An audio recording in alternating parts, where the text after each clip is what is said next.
Well, there goes the Daverhood.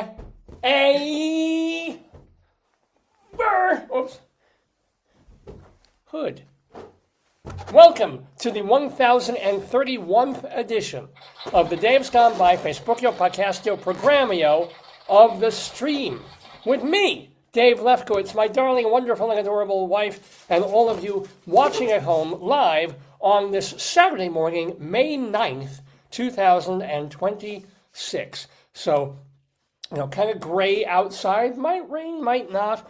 You're here safe with me for the fun, the nonsense, the comedy, the ridiculousness, the pointlessness of Dave's Gone By. So, oh yes, and this is how we start the show now, with just balloons flying. One more. Tap, tap, tappy, tap, tap. Oh, okay, let her go. Let her go. So, got a fun show for you ahead.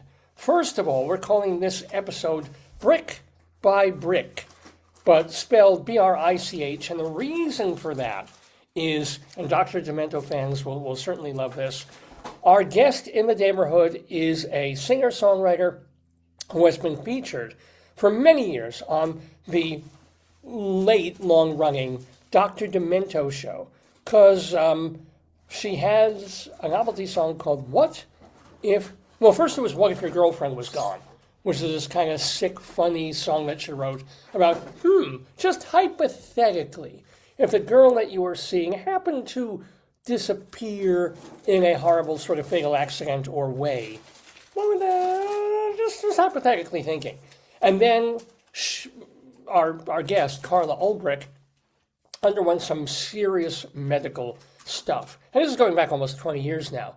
But she wrote a bunch of songs about going through and surviving all these sicknesses, including coming through an entire album of songs about it, including revising and parodying her own comedy song into, of course, the famous What If Your Butt Was Gone? Hypothetically, what if you had no tuchus? Well, that's enough to get her not only on Dr. Demento, but on this very program. Carla Ulbrich is healthy. She's doing fine. She's still making music. She's still recording. And so she's going to be chatting with us, with Rabbi Sol Solomon, about the absence of buttocks and other things. Oh, she actually has them. She's fine. But in the Daverhood, Carla Ulbrich and the one, the only, the Jewish Rabbi Sol Solomon on this very episode of the Dave's Gone By program. So lots of fun ahead with that. I would love to play some of her music, but of course, thank you, YouTube, thank you, Facebook. I can't play friggin' anything without getting blocked. Yes, I'm going to... Yes, I'm going to complain, because I'm going through all these old shows, and every time I see them on YouTube, it's blocked in these names, blocked, muted, blocked. So I'm not like the only person who can see all these older episodes we've done on Facebook. On the TV show. Well, you can go to davesgoneby.com and also archive.org, and for the moment, Spotify. I'm checking up on the haunted virus on the cruise ship. Oh, yeah. What the heck happened? Well, it's the same thing that COVID happened. These people. Oh, my God. Yeah, what happened? A couple of people died. 8 cases, yeah. Yeah. I don't understand it. Yeah. And I think also... It's called ocean-wide expeditions. Oh, yeah. No, but I think they got it from touching things and then tasting, because it's a hand-to-mouth virus. Thank you. Thank you very much. So anyway, but it bugs me that we have all these wonderful programs that I wish people, because YouTube would be the easiest place for people to see them, or Google would call it up immediately, but dozens of our shows are blocked on YouTube that we were doing back when we were on college radio, because I played so much music. They're not blocking for content, or that I said something dirty or sick or racist or homophobic, nothing like that. It's just that we played copyrighted music because we were on a radio station and we were allowed to, and we still are. But so that's annoying, and Spotify has given us a problem with 1 or 2 episodes in terms of content, but not a lot yet. I don't know if their algorithms are slower or in a week or two, I'll suddenly be getting hundreds of emails of all these episodes that we've been posting on Spotify. It's like, you can't repost episode 634 because you played, that is a Universal Columbia Records thing, ASCAP, I don't know. But for now, we've got hundreds of episodes now on Spotify too, which is, I mean, it's a podcasting platform. It's where we should have been for years. Don't you have it on the other one, the Archive.org. That's the main one, right? Because they were hacked and they put it back up again, right? Yeah. So Archive's there. All of our episodes and interviews are there. Everything that we've done is on davesgoneby.com. That's always open to you. But in terms of people maybe not knowing the show and first discovering the show, they're looking for us on Google, or perhaps they're looking for someone that we've interviewed years ago. They've never heard of the program, but they want to see an interview with Bernie Capel, or an interview with Charlotte Ray, or an interview with Lloyd Cole, or whoever it is. And our thing won't even come up on davesgoneby.com, but it would have on YouTube, or it would presumably on Spotify. So I'm hoping that will augment our viewership and get us more and more listeners. Not, folks who don't know our program, but maybe looking for someone who's been on the show. Yeah. So knocking wood, we're always trying to look for ways to grow the Daverhood, to water it, to fertilize it, which is certainly my most important thing to do with the show, just to sprinkle it with the excrement of my mind, ladies and gentlemen. This is in my head because we got a very nice colleague of my wife gave her plants. Oh, yeah. We gave her like 2 tomato plants, 2 different varieties, and 2, what are they, cucumbers or? I believe so. So our neighbor across the way has volunteered to help us pot them, not, like, I am such a Jew, I'm so like, bleh, that to pot a plant is a big deal. The physical labor involved, like, do I do it right? What do I do? Well, you take the plant, you take a pot, you put soil in it, you put the plant in the soil. I don't know. So our neighbor across the way is going to help us. But he's been really, really busy with plumbing stuff and other things going on in his house. What was it? Just got an update. The Pickle Fest is right around the corner, it says. So we've been waiting almost a week now for help in potting these tomato plants and these pickle plants that we've gotten. One of them's dead already.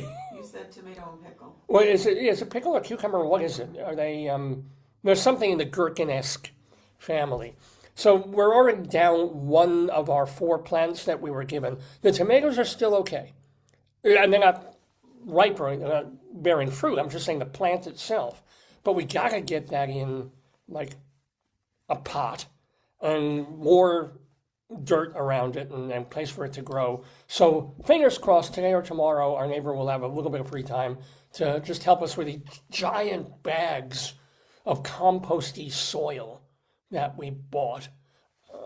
And then maybe, like 2 months from today, I will come on this program and be like, look, these tomatoes were grown in our very own porch, on our soil. We can get the secondhand plants too if you want today. Oh yeah, then there's a plant show near us, and there's a pickle fest. Where is a pickle fest? It's gonna be the next weekend. Oh, next weekend. Yeah, they're saying it's happening soon. Get ready, Oh, the pickle fest. Yes, we'll be working the gherkin, ladies and gentlemen. We absolutely will. So that was in my mind. That's why I brought up planting and composting, because it's been in my brain day after day of when are we going to get these plants settled, growing. Right now they're still on the kitchen table, tied to chopsticks so they don't tilt over. But we certainly thank my wife's colleague for thinking of us, for giving us the opportunity to be self-sufficient, so that if the nuclear holocaust comes, we will have potentially little baby tomatoes, great big beefsteak tomatoes, and maybe even a cucumber or 2. Just hoping against all hope that this will happen, because have not had a ton of luck with herbs. Been trying to grow herbs in the kitchen for couple of years now. We got, I don't even want to jinx it, but we've got one rosemary plant. We can get the dollar herbs at the thing, that second. We will. Plants, you know. Yeah, For because a dollar, yeah. I used to. Everybody says mint is easy. Everybody says, "Oh, mint, No, they mint. don't Don't plant mint in your They yard." don't say mint is easy, it's a runner. They don't say it's easy, it's a runner. It runs to its death. I put it in the kitchen. I water it. I put it behind my computer in my office, and mint lives for a couple of weeks, and then. And I'm always afraid. They always tell you with mint what you do when you want to put mint in your iced tea or in something that you're drinking in seltzer water. Pull the big leaves off the top, right? Because that makes the bigger leaves grow. And I know they look beautiful, and don't wait till they die. Yeah. Pluck the big ones off, and use them. And I'm always like, no, they're so beautiful, and they're fine. I'm going to get like the half dead ones off the side, and the little maybe, and of course the plant dies, right? And this has happened like 4 or 5 times because I never learn. So mint, right? We have one rosemary plant that has been, I don't know why, knock wood, hardy. And we've had, that's me. What else do we have some luck with or no luck with? I look good. You're talking loud, Logan. Yeah. But yeah, so we might, there's a plant sale, a plant store show near where we live. So might go there and try again, grab some basil, right? Grab another mint, maybe grab, actually our parsley plant, it looks weird, but our parsley is still there. It has spots all over it. I don't know, it's parsley with measles because RFK, It's got hantavirus. it's parsley with Hanta. So we will see. You know, RFK is going to take away all the plant vaccinations, so they'll all be carrying some horrible disease. But anywho, that's why all the plant stuff. Plus, it's the middle of spring. Oh, plus we had our yard cleaned up this week. That was the big deal. You don't want to play. Because I took it into my head a week ago. I was like looking out into the yard. No, I kept saying pull the bush. Yeah, yes, but we won't talk about that on the air. But yeah, no, because there's this one very, very invasive weed Big bush. that looks really pretty for a while and then becomes incredibly chokes off everything, goes everywhere. So I just like, you know what, it's nice weather. I'm going to go out into the friggin' backyard and I'm just going to start weeding. And even though I hate gardening and I hate bees and I hate the outdoor, I was out there, it's like, oh, this is all right. I get why people get into this. Because I'm out there, I was just pulling and tugging and throwing and pulling and tugging and throwing. And for over the course of a few days, I spent a few hours in the yard just pulling weeds, man. It was kind of okay. And I thought I did this great job. And it's stacks of but then there were things that were so ingrained that I couldn't get them out. They're so stuck in there in the roots that I was like, no, I can't even pull this friggin' thing. So I call or I email the folks who do our lawn. And I said, okay, you know what? I've done what I can. Plus, I don't want to cart and bag all this detritus off. Can you please, rather than just mow every week, can you kindly send somebody to get rid of these piles of dead branches and dead weeds? And since he's there, do a little more pulling and get more weeds out that I can get to or I can see and so forth. Or there's plants that I don't know if they're weeds or not, so I left them alone. And our garden guy was like, oh, sure, sorry, I've been a little non-communicative because my wife just had a baby a month ago. I was like, yay, congratulations. So he sends the guy, and if I tell you, I thought I did 80% of the work, just not putting everything away. And then this guy comes in and he's in our backyard for 6 hours, just, pulling, taking, chopping this and this. And he still didn't get everything. He still missed a couple of spots. But if I tell you, you look now in the backyard, it looks empty. It's like he got so much that it almost looks barren back there. I'm like, what the hell did you do? It's going to look great as we get more rain and as the summer. I'm going to look it up. I think it's What do you call it? Is it called free seeding when you throw grass seeds or seeds to see what grows? I read about this. Yeah. Is it free seeding? No, I don't know where wildfire. Somebody was telling me. Overseeding, sure, okay, or But yeah. I don't. What we could do is just get grass seed Yeah, instead of planting. and just toss it down. Because one side of it is growing grass, which is very, very nice. But, Practice of seeding grass over an existing lawn to fill in bare spots. yeah. While it is not called free seeding. Okay. Because what the gardener guy did, the worker for They our say first you garden, rake it. If you rake it and then you put the let's see, seeds in, then it'll go down and grow. early fall or cool. Because he pulled a ton of stuff, but it's left it looking really, really sparse. But at the same time, the plants that are there are going to have more room to grow. They're not going to be choked off. And they're going to get more sunshine and more rain because they're not all covered up with like runners of roots of weeds, What's you know? the best type of grass seed to get for Maryland? Best grass seed is called turf type tall fescue. Or it's a Romanian seed. It's tall fescue. I can't Chichescu. I can't hear. Can you read that? I probably can't. Hold on. Fescue. Yeah, it actually is. Turf type tall fescue, TTTF, blended with a small amount of Kentucky bluegrass. They're heat, drought, and shade tolerant. So that's why we have transitional seasons. Jonathan Green Black Beauty or Greenview Turf type fall fescue. We can grab some seed. We'll just toss it down. Oh, yeah. Why not? Break it and seed it. Yeah. Worst comes to, I mean, the best comes to best. We'll start getting grass where we don't have bushes and plants and shrubs. So that'll be all right. Oh, yeah, but we could get it if we go back to Lowe's. If we go back again, it's called Scott's Turf Builder Rapid. I guess it goes quickly. That's good. Oh, Kentucky Bluegrass Lawn, yeah. Yeah, they'll have it. It's just seed. Easy Seed at Target.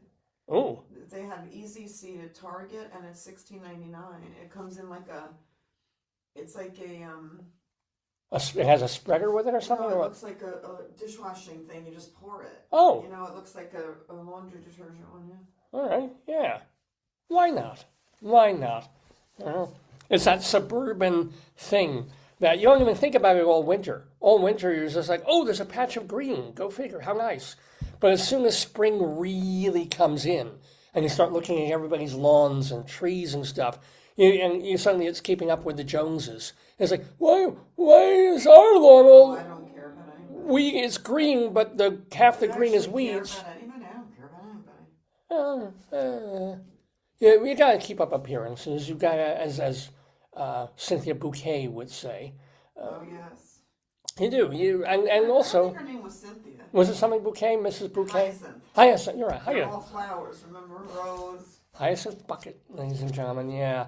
So, I don't know. I'm not going to get full on into the whole gardening thing, because my next door neighbor, or not next door, across the way, who is the gardening guy, he knows landscaping. He's done it for 40 years professionally. Right? So, the guy who wants to help us with our plans, and he's like, I told him I did a little bit of weeding and put things in piles. He said, you're in it now. Welcome to the world of gardening. I'm like, no, I'm not. Quad State Pickle Fest.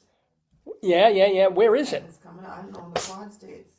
But he's like, Dave, yep, you're welcome to gardening. I'm like, no, this is a phase for me. This is a fad thing. I like to be indoors, in cool, drinking a beverage at my computer, listening to music. I do not need to be out here in, elements and nature and even with gloves occasionally getting like a thorn thing in my finger. I'm like, no, not for me. A little bit for me. A surprising little bit for me. Still doesn't mean want to push a lawnmower up and down and up and down and up and down every week. That's just mind numbing. And I used to have to do that when I was a kid, and now I'm like, no, someone else can do that. But no one else can do this program. It's the day has gone by, Facebookio, Podcastio, programmio of the stream on this May 9th, 2026. As I mentioned, Carla Ulbrich will be our guest in the Daverhood talking with Rabbi Sol Solomon. We will also have on this show Greeley Times, because my wife and I lived in northern Colorado for a little over a decade. And at that time, I started doing two things devoted to the beautiful state of Colorado. One was going through the daily newspaper there, the Greeley Tribune, and their weekly column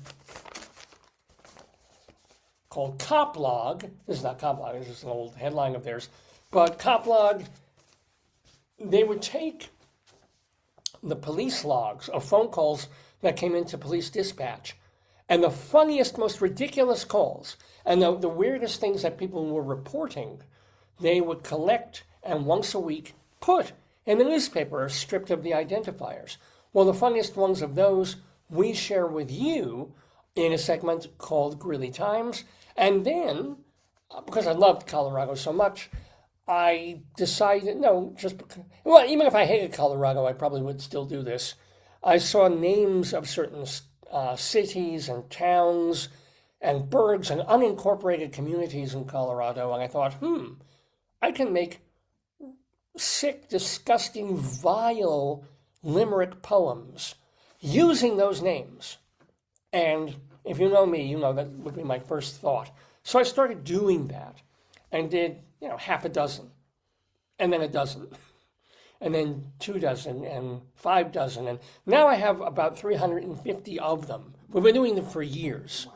And we'll keep doing them until I literally run out of ability to name a Colorado place with something else, or run out of Colorado places on the map. But our latest, we do have a new one this week, and we are going to Colona, Colorado. My Corona. My Corona, oh my little Colorado, gonna give the nod to my Corona. So Colona, Colorado, we'll have a disgusting poem about it on the show today, and we'll tell you a little bit about the place as well.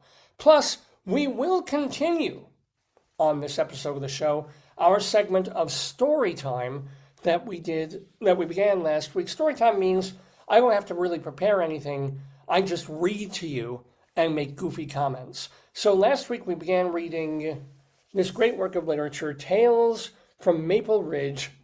Logan Pryce makes a mess. Here he is, here's the mess he's making, kicking that bucket of milk. So far he really hasn't made any kind of mess except one little bucket when he was running around in the first 2 chapters of the book. It's all about this. It's funny. I was reminded this morning that, I'll read more from this. I didn't remember a goddamn word or anything that happened in this book. I read it to you a week ago, and I literally didn't remember anything. There was a chicken, some kind of sister thing. Yeah, he's got a family. The women were cooking in the kitchen and whipping up something, and we never see the father. He's always absent, right? Well, no. I skimmed it this morning to remind you. That it's about this kid on a farm. He's got the mom, he's got like a brother, he's got a sister, and the dad is saying... I found a flea market, I think. Oh, cool. The dad is, he says, look, we can't really be living on the ranch anymore. I've got to get a new job in the city. This can't be a house. My wife is looking at... Do you think that's a house? Like a steamship. What the hell is that? That could be in somebody's garage. Yeah. Oh, maybe I'm going to put the address in your thing. So anyway, here's the mama. We're not doing story time yet. We'll be doing it later. So Ma's doing this, that. Your mother and I have some news, children. Blah. I've decided to get a job. Father didn't have it. He was running the farm. Baltimore, never mind. Oh, okay. But he can't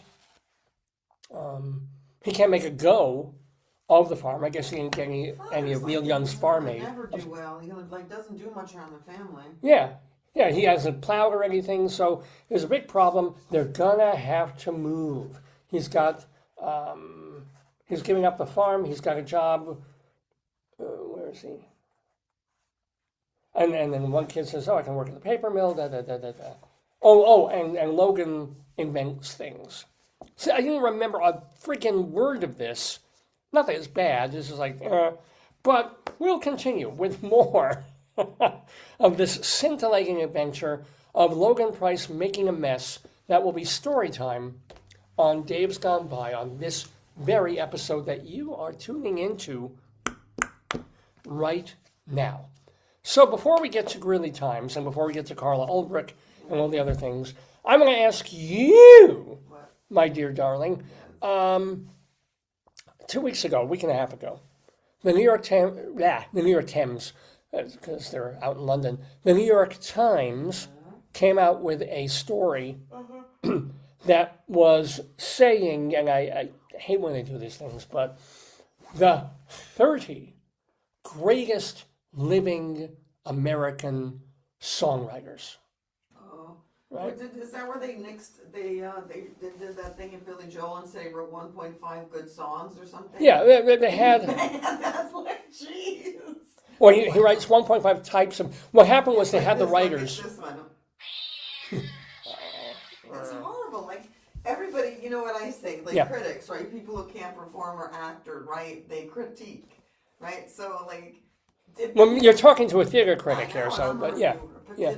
Did the person who wrote the article ever write a song that won any award? No, right? of course not. No, but what they did was it was contributions by all these different New York Times writers getting together and sort of debating. Get some elite people who don't have contact with reality, right? Yeah. So, on some level, of course, they get certain things right. So, whom do you think is on? Well, I don't have the whole list here. I'm sure it's Bob Dylan's on there, yeah, for sure.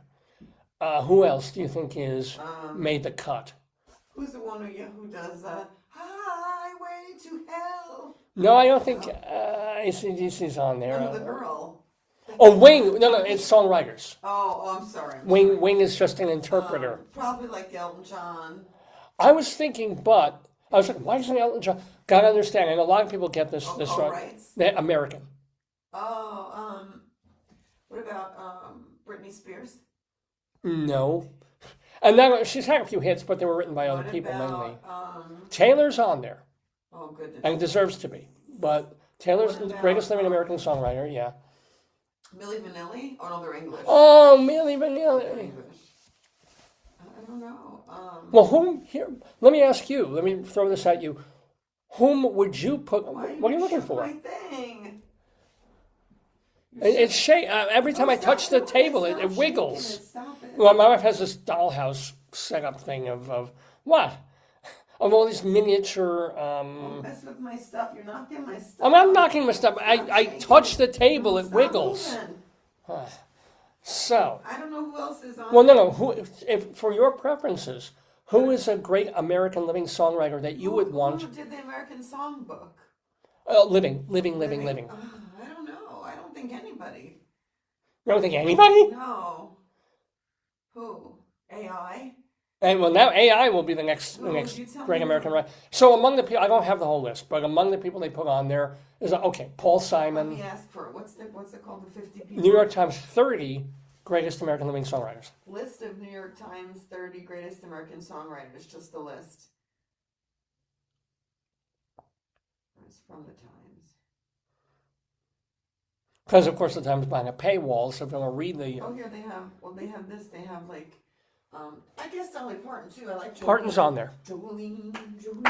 Yeah. Absolutely Parton. Stevie Wonder's on there. Yeah. As much an interpreter songwriter, but sure. Yeah. In his heyday, Stevie Wonder, totally. Got it. Bruce Springsteen, sure. Yeah. He's probably a little too prolific for his own good, but Springsteen belongs on there. You can't, inarguable. Yeah. Carole King. Oh, yes. We've only just, who sang that? The Carpenters. We've only just begun. Well, that's not Carole King. I think that's Paul Williams, isn't it? I think that's the Carpenters. The anorexic girl. Yeah, no, that was the Carpenters, but they didn't write it. No, I know that. I don't know. Although maybe Richard, I don't know. Well, Smokey Robinson. Oh, yes. Reasonable. Smoker. Reasonable for what he did with Motown for those first few years. But what about George Clinton? No. The man who wrote Flashlight, da da da dee da da da da da da da. I mean, no, George Clinton's not on there. Wait a minute. This says, I hate freaking AI. This has Billy Joel listed, but one of the big controversies is that Billy Joel is not on the list, This is, which is insane. Because whether you love Billy Joel, whether you haven't really listened to a Billy Joel song except in the supermarket. Can you do Substack? I guess you can look at Substack. It's not. It's right here. Here's Oh, okay. Just your phone is all spittle on it. It's like a river. So listen to It's in some of these. alphabetical order, I believe, right? Yes, this is an alphabetical. So okay, I mean, Read them. so Bill Callahan.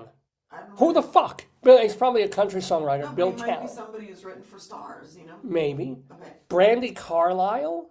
Oh, I mean, I'm so old, but we got the beat. no, it's Belinda Carlisle of the Go-Go's. That's a different. Bob Dylan. Fine. Lana Del Rey. Oh. I like some of her stuff, but greatest living 30 greatest living American songwriters. Yeah. John Hyatt, Jason Isbell, Jay-Z, Oh, God. Kendrick Lamar. Yeah, hum one Kendrick. You know, this listing will Pimp a Butterflies. I can't. Miranda Lambert. Oh, yeah, Where are they getting these? Miranda Lambert's a good country singer. She's She actually sings. yeah, but songwriter. Yeah, but she plays guitar. She does everything. James McMurtry. I mean, okay, a lot of Joanna Newsom, Randy. Again, What? this is not the Times Okay, then list. give it to me. They This said- is somebody else commenting on who should be on the Time. So sorry about that. That's not the Times Hold list. on, you big baby. Stop No, yelling. no, but no, You're because yelling and spitting. I am yelling in Spain because Randy Newman was left off the list. And how do you have a greatest living American songwriter without Randy Newman on it? Okay, maybe this is, here it is. Okay, yeah. Okay. So read it. Nile Rodgers. He wrote for a lot of the pop stars. Yeah. All right. Hey, okay, sing some of these. I Want Your Love. I want your love. Are you making that up? Lost in Music. Lost in the music. Everybody Dance. Everybody dance. Did he write that one? If he wrote that one, fair enough. Dance, Dance, Dance, not the Neil Young one. Yowza, Yowza, Yowza. I mean, that's the old dance marathon thing, but okay, fine. Who's next? Lucinda Williams, very good songwriter. Yes. Greatest living, I don't know, but Did she write Yowza? there's room Yowza, for her. Yowza? she has, I know. Sweet Old World is a great album, so fair enough. Stevie Wonder, yeah. All right, Signed, Sealed, Delivered. Yeah, he's writing some Sir Duke is great. I mean, okay, fine. Jay-Z, what? It should be Beyonce more than Jay-Z. Well, actually, yeah. I mean, He's the plus one in that relationship. no. I mean, I'm sorry, but no. Paul Simon, sure. He has his faults as a songwriter in terms of, especially in the early years. Some of his classics are very, Stephen Sondheim would go, how could you can't rhyme those. But Paul Simon belongs, for sure. Taylor Swift, I know you're mocking her, but she really does belong. Who's this?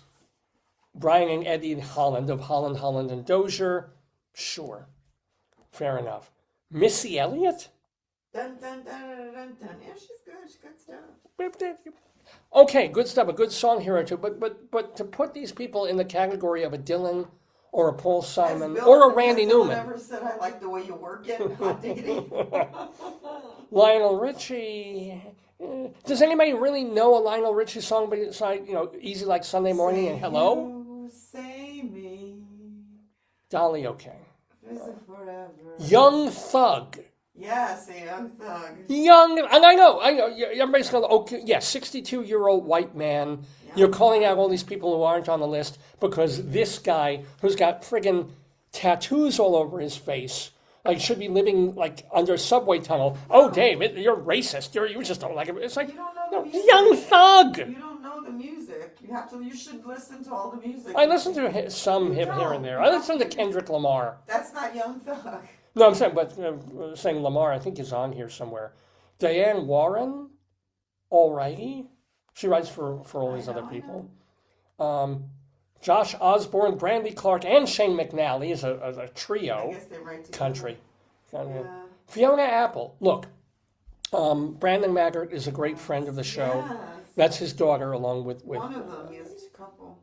Yeah, well, he has a few children. Fiona Apple's one of them, and Maud Maggart is also. Another daughter. And Fiona is a fine songwriter. I think she's got 4 albums out. I tried listening to her more recent stuff. I understand how good she is. Greatest living Americans. No!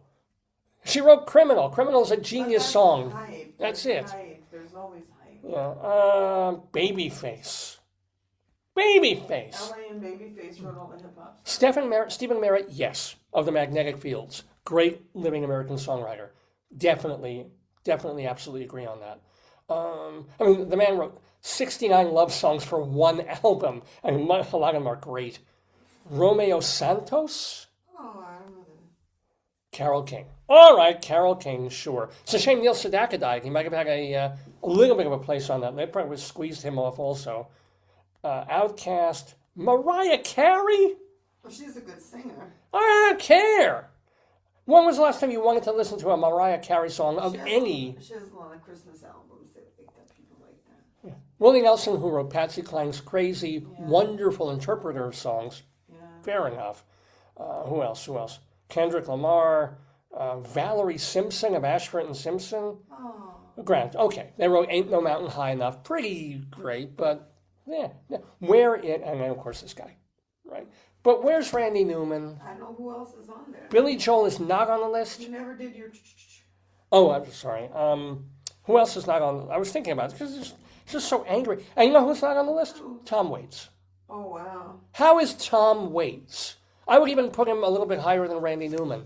I wonder. Let me see if people write in. I wonder if. Oh, I mean, it's clickbait. It's got hundreds of people fulminating just like I am. I'm going, how is this person on and this person not? Yeah. It's just a little reminder to the New York Times. Tom Paxton, our friend of the Daverhood, is still alive. And Paxton, in certainly the folk era from about 1960 through 67, 68, wrote songs that we think are public domain. No, he actually wrote them. Legendary, incredible folk, Woody Guthrie level folk songs. Tom Paxton wrote them. He's alive and well. Should have had some consideration for this list. I would add Amy Mann. I would possibly add Loudon Wainwright III to this list. I don't know about Liz Phair, but Amy Mann is not a singer or songwriter. she's a great songwriter. She's an anorexic stick figure. She should know. My wife is mocking me because You're like, what is that? when you interview her, that's how you talk.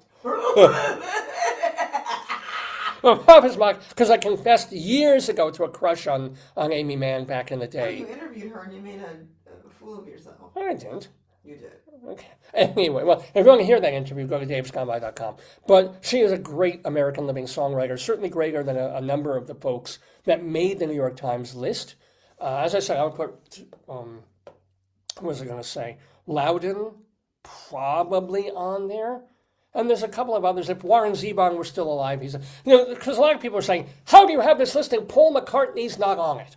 Where the hell is it? It's like, Paul McCartney's English. He might live in East Hampton or wherever he is now. So it doesn't get, Joni Mitchell. So Joni Mitchell's not on the list. We think of her as American because she's lived out on the West Coast for most of her life. But no, she's Canadian. So's Neil Young. And then all these people are like listing dead people. Like, where's Sondheim? Where's so-and-so? It's like, at least read the headline. 30 American living songwriters. So I understand, people don't read. People simply don't read anymore or pay close attention. But it is legitimate that people don't think, well, where's Jagger and Richard? Jagger and Richard live all over the world, but Jagger's in New York half the time, or I think Richards is out in California. But they're not they're not American. I think they mean born here. Who's who? If you want to text me or not text me, message me or email me what your thoughts are on who might be left out, because I'm not a country music. The woman who wrote Ketchup song. Las Ketchup, yes. I think Bad Bunny's on that list too somewhere. I got rid of it because you don't want it. So, but it's a little bit angering, and you're not going to agree with every single person. They do that purposefully, don't they? Do it purposely. It's like you said, clickbait. It's to get people. It's to get people. So if the story was very predictable, no one would read it. But if it's not, then they're all the people they want to subscribe and go behind the firewall and read it. Because it's like when Rolling Stone does its thing about 500 greatest singles of all time, the 100 greatest albums of all time. Part of it is, let's codify this, and the part of it is, everybody's going to want to read this to see where their favorite album is, if it falls on or off, and they do. And, they made their list. They had 500 greatest singles or 1,000 greatest singles years ago. Reasonable list. Then they updated it, and it became so incredibly woke because I wanted to throw in all this, modern hip-hop, rap, some of it good, some of it crap stuff, and then just shift everything because the previous one was seen as blocking out a lot of artists, and suddenly you're like, how the hell is this song in the 20s? And this incredible number is in the 400s. How, right? So it is. It gets your blood boiling, ladies and gentlemen. It angries up the blood. But I will absolutely admit that there are probably country songwriters who belong on the list, and it's not my genre, and some of the greatest songwriting is done for country music, and I'm sure there are rappers or hip hop artists who have incredible. Chuck D's not on there. Yeah. Which is kind of interesting. You have to see what the criteria were for selection. I don't know how they did it. Yeah, but anywho, so that was on my mind. Like last weekend, we didn't get a chance to talk about it, but I kind of brought it up now. But if you had to choose, I don't know. Well, no, you listen to a ton of music. I don't know who. Most of the people I listen are not American, like U.S. born. Mm-hmm. Maybe like the yogi people. There's no yogi people. Oh. Well, he's just, they're taking chance. What's that guy you Not like? Krishna Das, but it could be anybody that's, there could be some, I don't know if there are people who do that kind of music. There's no religious music. It's all secular, right? Secular. Well, it wouldn't necessarily have to be, but there may be a gospel writer that is really, really brilliant, but that is so far from the soul gospel R&B from what I would want to listen to on any given day. And the Times writers too. There may be brilliant people writing Christian. Is it true that Ted Turner died? Yeah, Ted Turner died a couple of days ago. I didn't know that. Yep. Mm-hmm. So that was the big death this week. Was Turner of Turner Network Television and Turner Movies and stuff. Kind of a mixed legacy. He was the colorizer, right? Taking black and white movies, classic, instead of just restoring them, which is one thing, adding fake color to them for a whole new generation so that people would pay attention. And it's funny, I was enraged about this. Back when I cared about shit like this, I was like, how dare he's tampering with Rushmore. Did it really bother you? It really bothered me. Because you studied film as a kid, right? Yeah, and you're messing with the way these things were made. Now, granted, he wouldn't colorize Citizen Kane, where the black and white artistic choice, but he would colorize a Lauren Hardy. At the end, they will say Rosebud, and the slave's red. And it's red, yeah. That'd be great. Don't. Oh, come on. Don't. Come on. But he did. And, when I started teaching film briefly, one of the things that we ran, the kids, they think black and white films are from the Stone Age. They can't even look at them or pay attention to them. It really feels like unbelievably ancient history. It's like if you play them a 78 from 1914 or something. It's just, they'll hear it, but it's impossible for them to get into it just because it seems like from 5 centuries ago. So I, in my older age, I get what Turner was trying to go for. I still hate it. I'm still not into it. But, Turner Classic movies, God bless them. Now they do it with 3D. No. Yeah, where the pictures look like real. Remember the Oh, high def? Yeah. So it's the same. But no, it's one of the channels I wish we did get on our semi-fake cable system here, is that Free. it's free. We're getting it on our Samsung TV. It's not fake. No, we're not paying. We don't get cable. Nobody We gets get. cable anymore. No. Some people do, and they're paying $200 and something a month for it, and they're getting channels 247 and all these things. But we get a nice crop of things, considering we don't pay anything for them. But I wish TCM would be nice. TCM shows silent movies. TCM, pays attention to the history and the legacy of film, which is still important to me. I don't know why, but it just kind of is. Because old habits die hard. They do. Ask any nun. Thank you very much. Well, it's 9:45 Eastern Time here in the Daverhood with me, Dave Lefkowitz, my darling and wonderful wife, and all of you watching at home, our 1031st episode of The Dave's Gone By. Facebookio, Podcastio of El Stream. We're calling this episode Brick by Brick. You got Morty to do Rick. Oh, not Rick by Rick. Wait, where's he? Wait, where's this thing? How'd you get him to talk? Press his head down. Oh, his head? Or this There's a one? button. He talked before. On the back, there's a button. Temporary superintelligence is just a side effect of the megaseeds dissolving in your rectal cavity. There you go. There you go. Dad joke too. And so I got that button here. I've got a balloon behind my. I'll take it. Hold on. There it goes. But it's called Brick by Brick for Carla Ulbrich, the author of What If Your Girlfriend Is Gone and What If Your Butt Was Gone. She will be with us in the Daverhood talking to the one, the only, the Jewish Rabbi Sol Solomon just a little later in the show. This is the Jack LaLanne. I'm more like Joke LaLanne, like, hey, I can't. Let me just tap. Hey. Maybe we should go play pickleball. Ooh, Do you want to go play pickleball sometime? It costs $300 a game. We can't afford it. What? You got to get the court, the member. It's expensive. We can't afford that stuff. Oh, all right. This balloon cost 1 cent. This ate up our whole budget, a balloon budget. But These so were that's for your coming. birthday in January.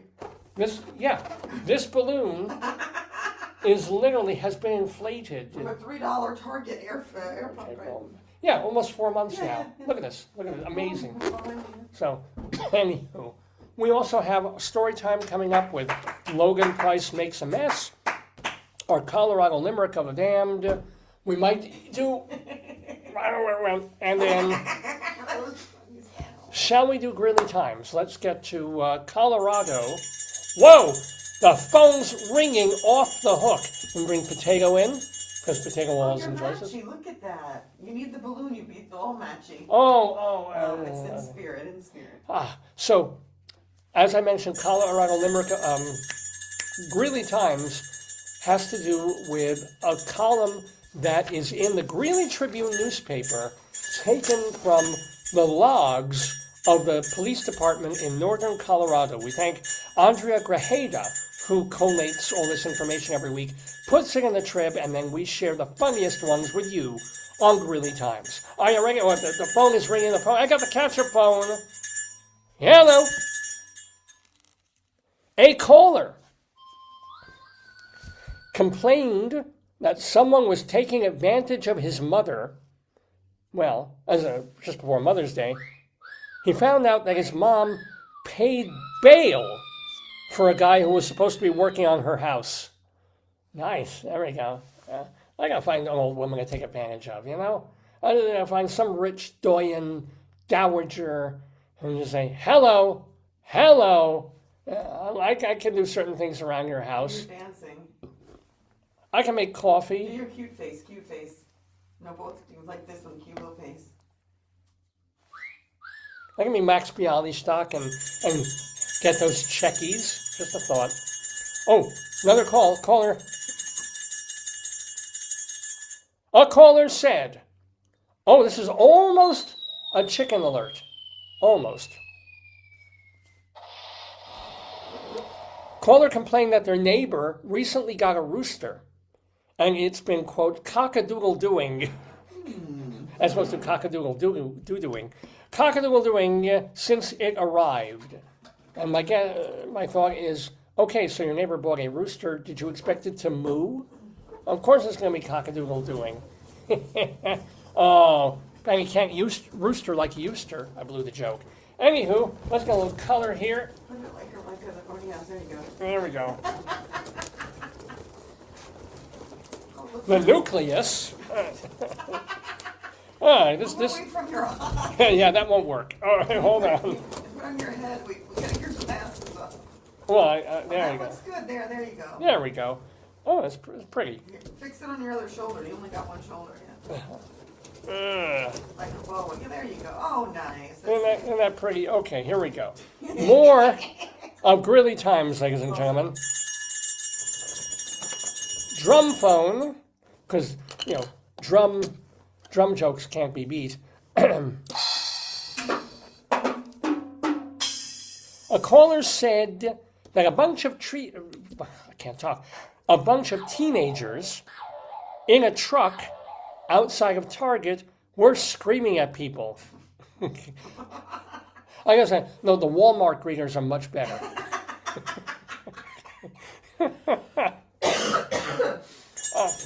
It's time to get the bagel phone. Yeah. Well, he always gives me the whole story. Too much static, David. Oh. What? Oh. A woman who was arrested the day before wanted to know where her stuff was. Presumably, That's appropriate. That's an appropriate use of a call. Yeah, well, it's sort of like if she left her house, it's probably still in her house. No, but I think they probably. The stuff she brought today. I think that's a normal. All right. Sometimes we get norms. Nice you look. We get Oh, I look good. We get normies.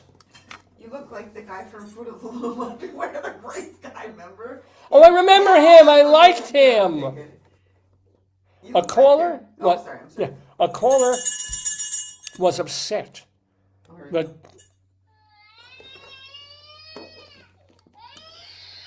so this woman was upset because the doctor had told her husband, who had surgery the previous day, he couldn't drive. Yeah. I want to go shopping. He's missing like four-tenths of his stomach. He's sitting down. He can use his foot.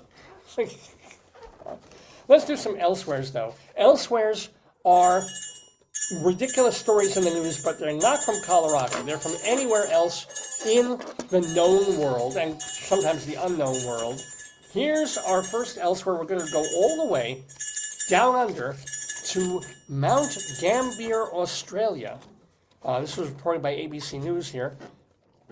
So, since its installation, remember last week we were showing you pictures of me standing next to a giant blue rooster? Oh, yes.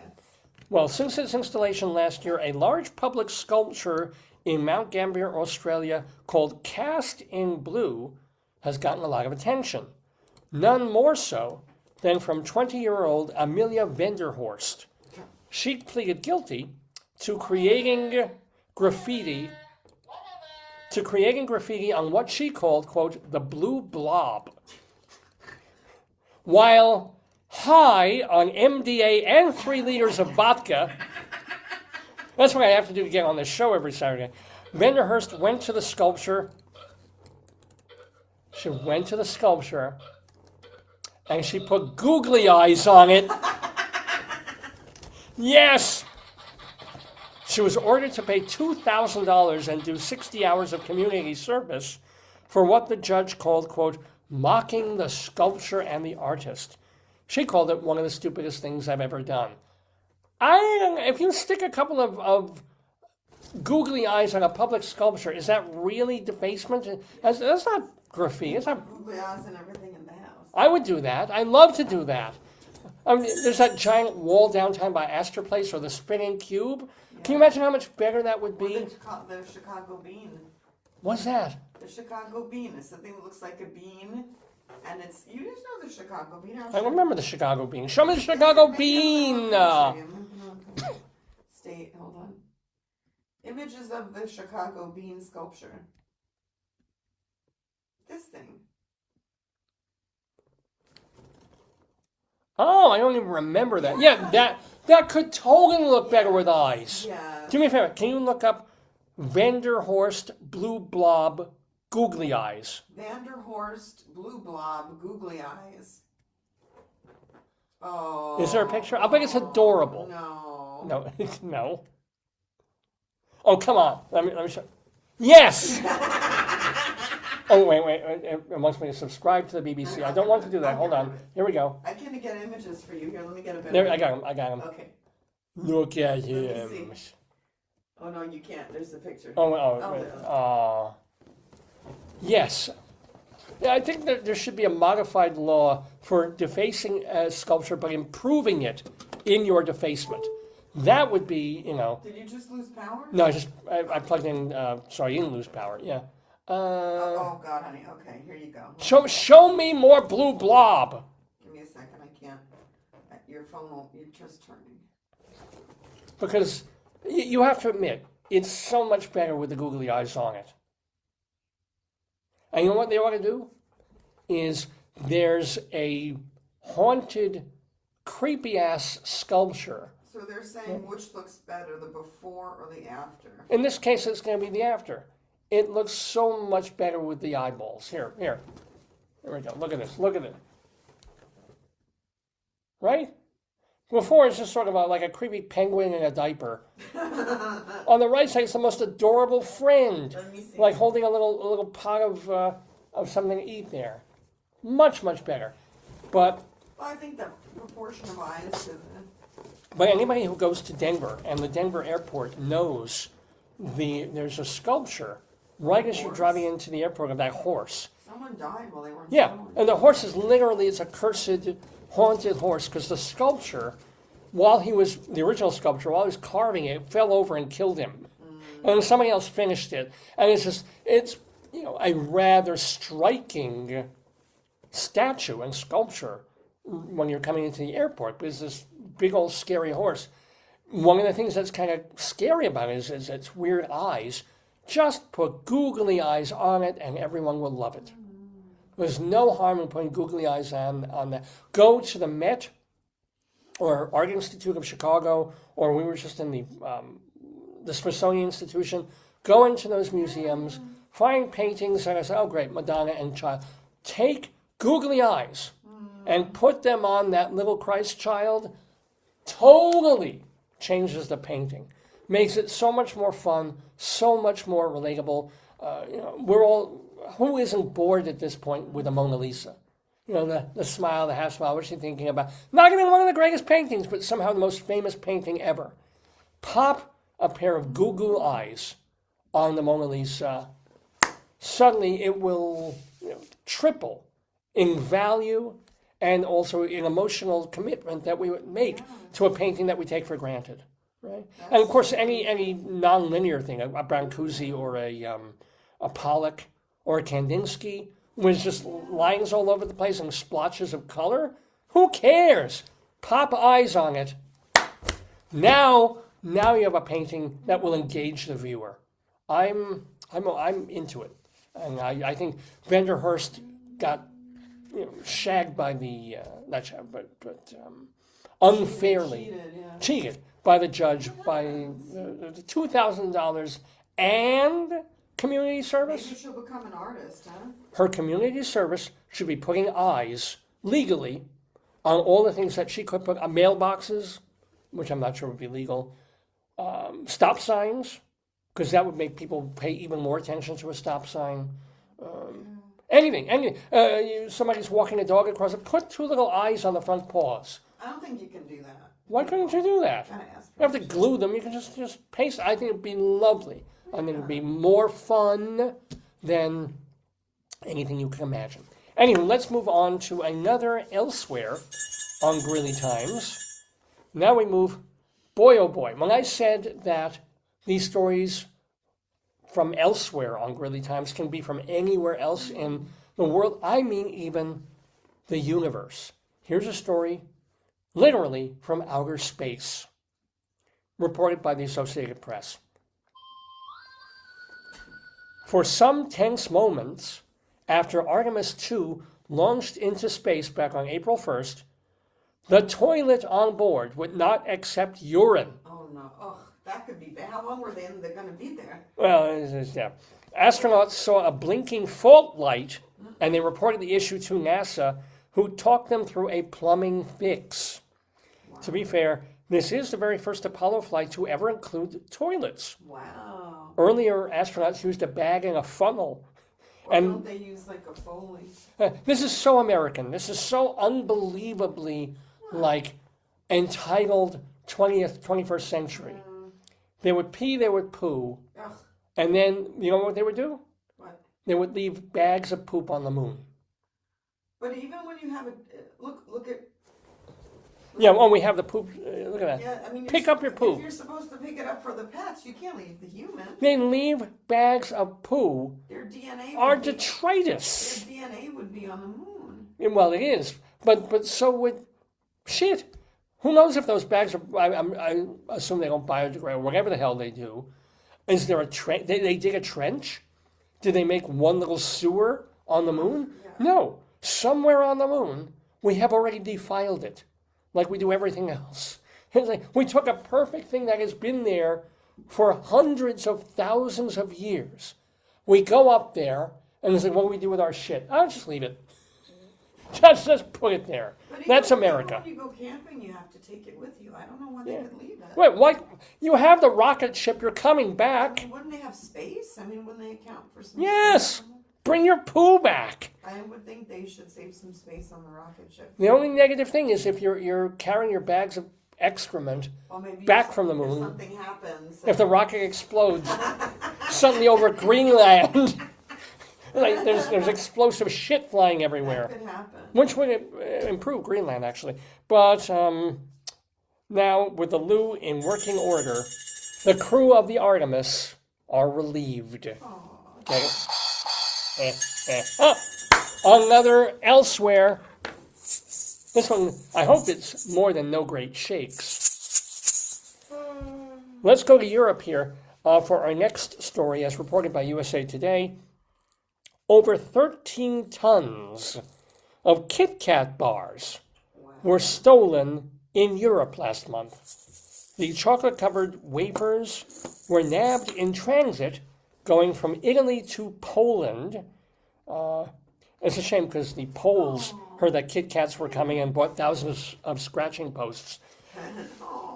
But these stolen, here's the deal. Why would anybody steal thousands of Kit Kat bars?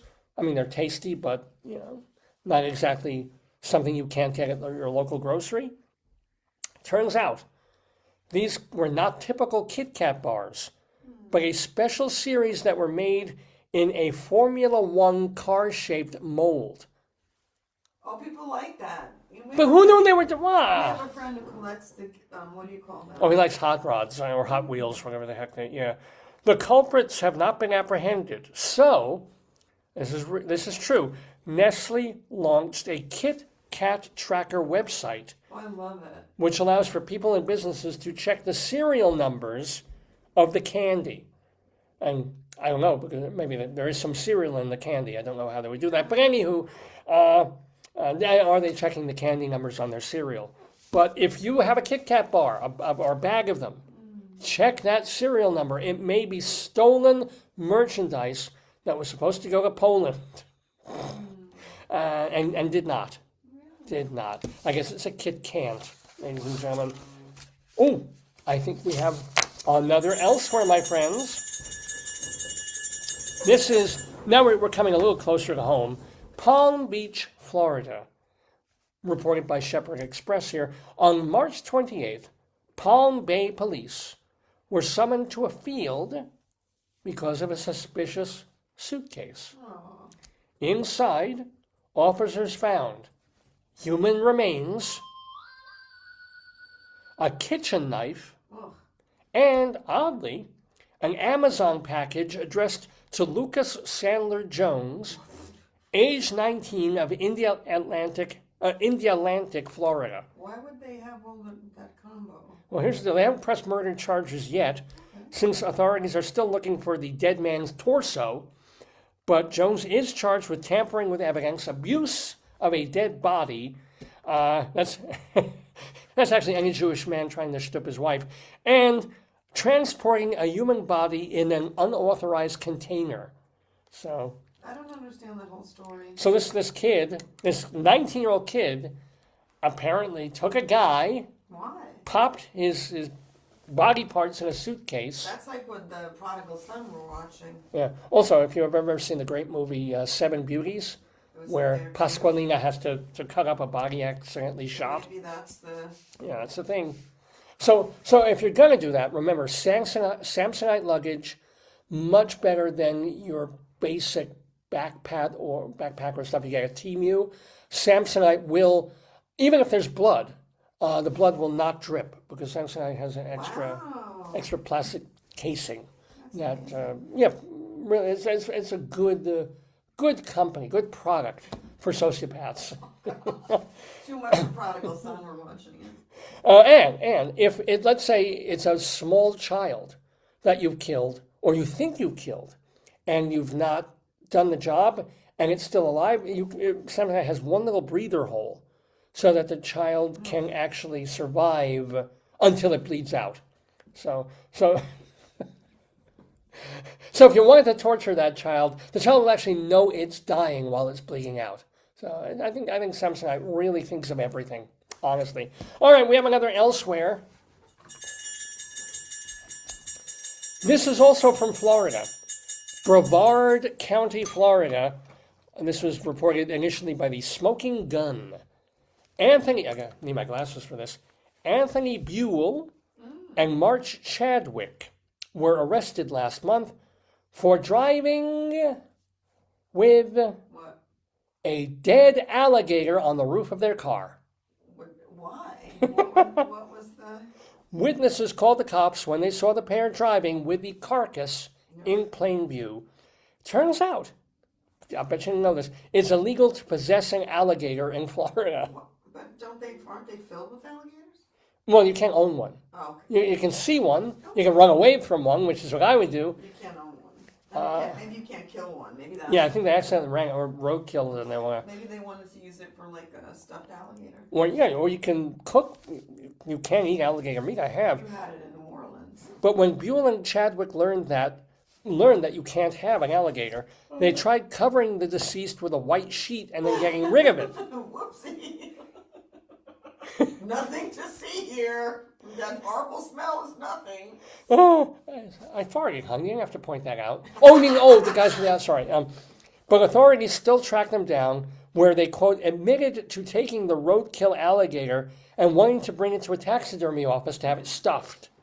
The guys are out They on. didn't kill it. I mean, No, how could they tell? They don't know. Maybe they saw it roadkill. They say, "Oh, free alligator," and they, instead of just putting it in their car, they popped it on the roof. I wouldn't put it in my car either. They're out on $5,000 bond. They got charged more than the girl who defaced the art. Yeah, they got more than the Google Eye. Yeah, They were because they were cleaning up some stuff too. their lives are as crazy as an alligator on the roof. Anywho, true stories. We're doing Greeley Times here, even though these are not Greeley-centric stories. These are from elsewhere in the world. We were in Australia before, then we circled back to the United States. Now we go to China for our next elsewhere item. I'll get the horn phone, reported by CNBC. You know what? Who says Kentucky Fried Chicken is oily? KFC wants to be the antithesis. Let me tell you about this.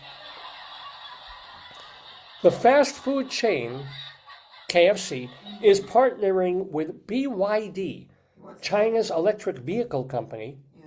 to place car chargers at its Kentucky Fried Chicken locations across the country in China. That's smart. Yeah. Yeah, these are ultra-fast chargers that you can gas or electric up your car. Please, David, please. Electric up your car in Sounds 9 like minutes. an earthquake in my little village over there. I keep leaning on this desk and it shakes everything. Everything is- What happens is can do it 9 yourself. minutes, the chargers will charge your car in 9 minutes, which is just enough time for drivers to fill up on finger-licking chicken and all You the know the fixings. joke, right? What? I read that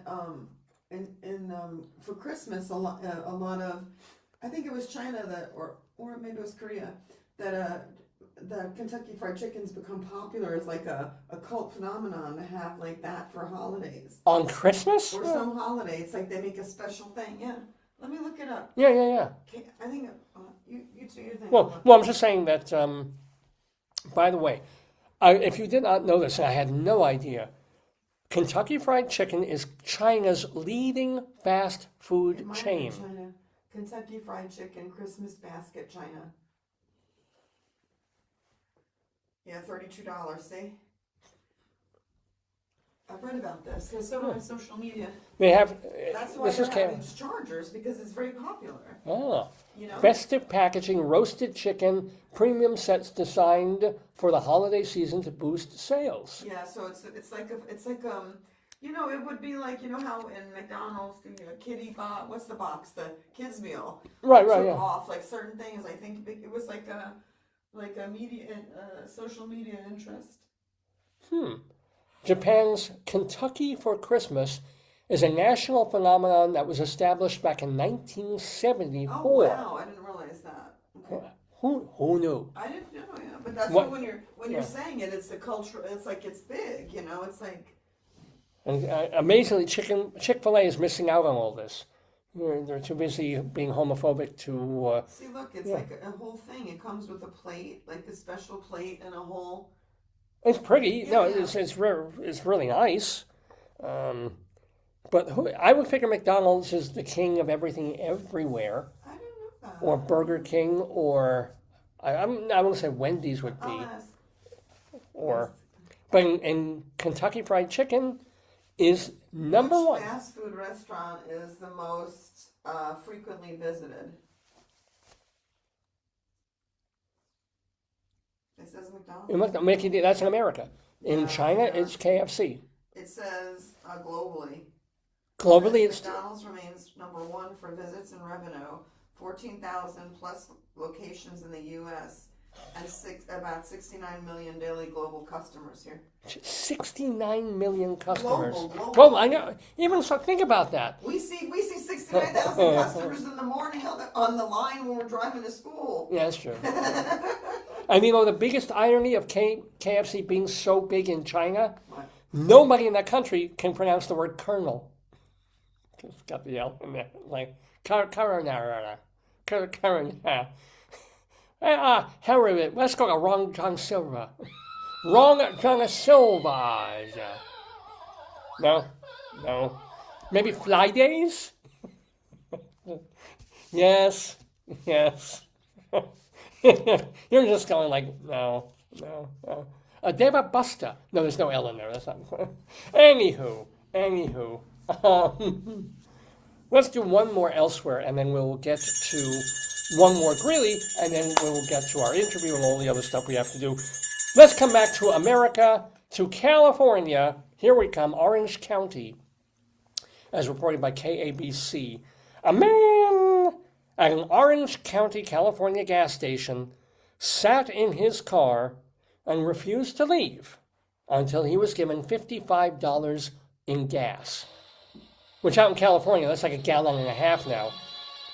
When the police arrived, he told them, quote, "I sincerely believe that money as a unit of payment is not real." I love it. So California. Police tried to reason with him, but eventually he was placed in handcuffs and taken away. They're coming to take him away. Yeah, that's great. If you don't believe money is real. Speaking of, where is it? Somewhere on here. I had the thing that I could have used as a thing, but I don't see the thing. I It's don't. right there, the yellow thing.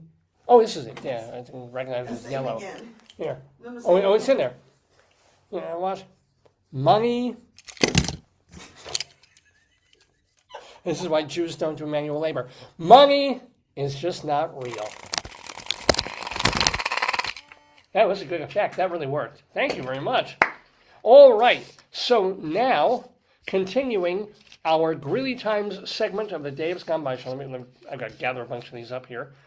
Get them off the computer without accidentally stopping the show. Hold on. There's more.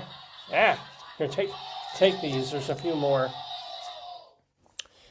Let's do one more Greeley time. Hold on, some more stuff here. And these two. Good. And then there's one more over here. They just go everywhere. All right. Now this is back to northern Colorado, Greeley, Colorado, for one more story in our Coplog Greeley Times segment. A caller reported pulling into their house and finding a man was standing at the end of their driveway. Bum, bum, ba, bum, bum. That's all the story. They never follow up on it. It's just, oh, there's a guy standing on the end of their, which I guess is still their property, but even I so. think that's called the postal carrier. Exactly. The Amazon delivery firm. It's like the ghost of the guy who used to live there. Yeah. That wasn't funny. Let's do another one. Okay. Okay. A caller said, a suspicious man was pointing a camera.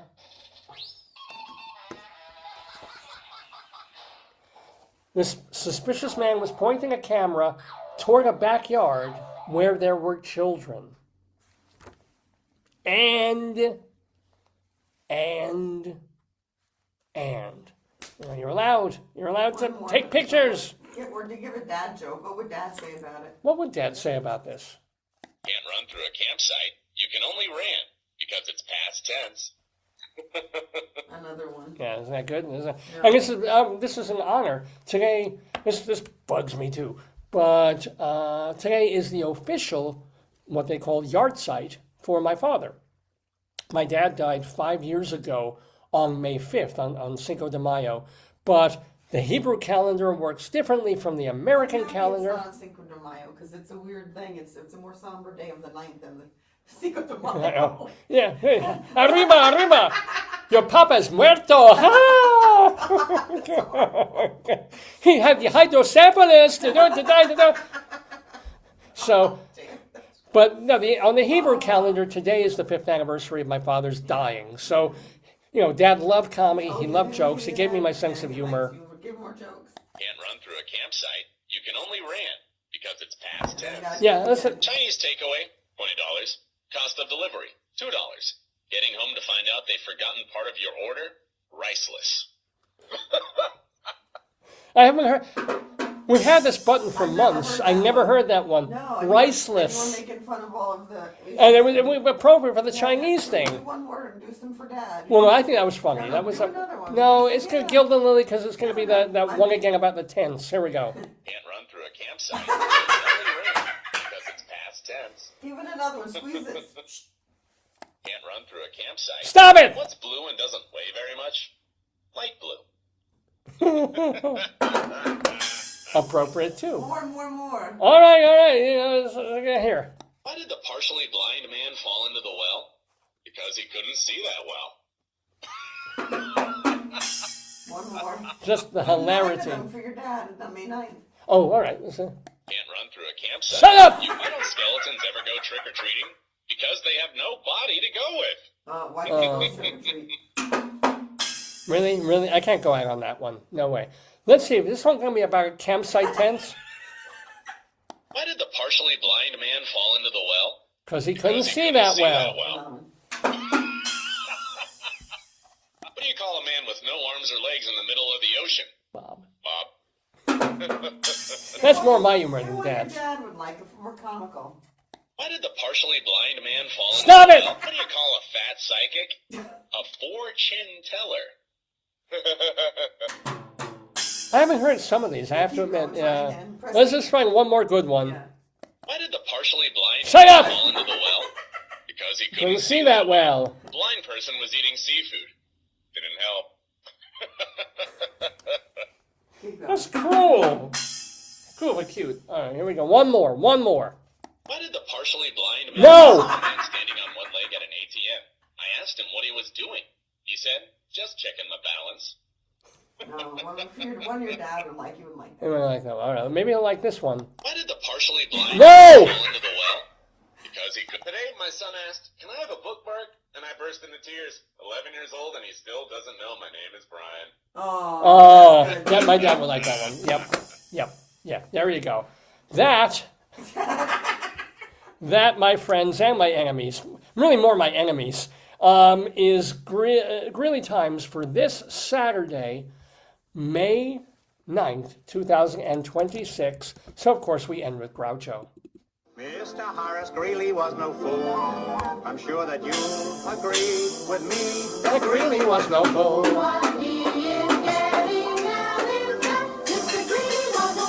Yippee-yi! Yippee-yi, yippee-yi, yippee-yi, yi-yi, yippee-yi, yippee-yi,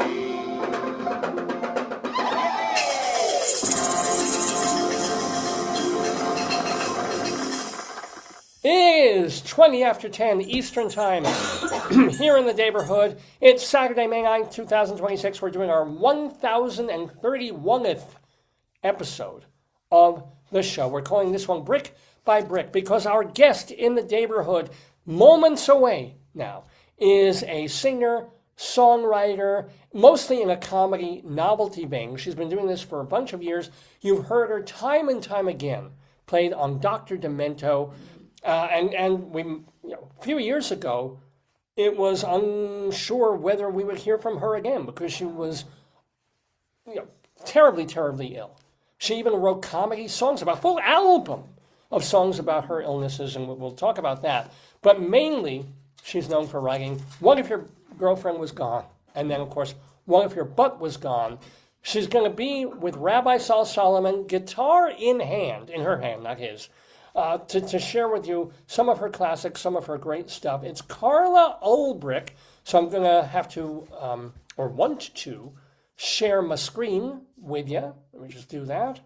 Share and share alike. Here's my iMusic. Here's my folder. Where's my, oh, here it is. I'm going to open this up with, come on. No, I can't do that. Come on.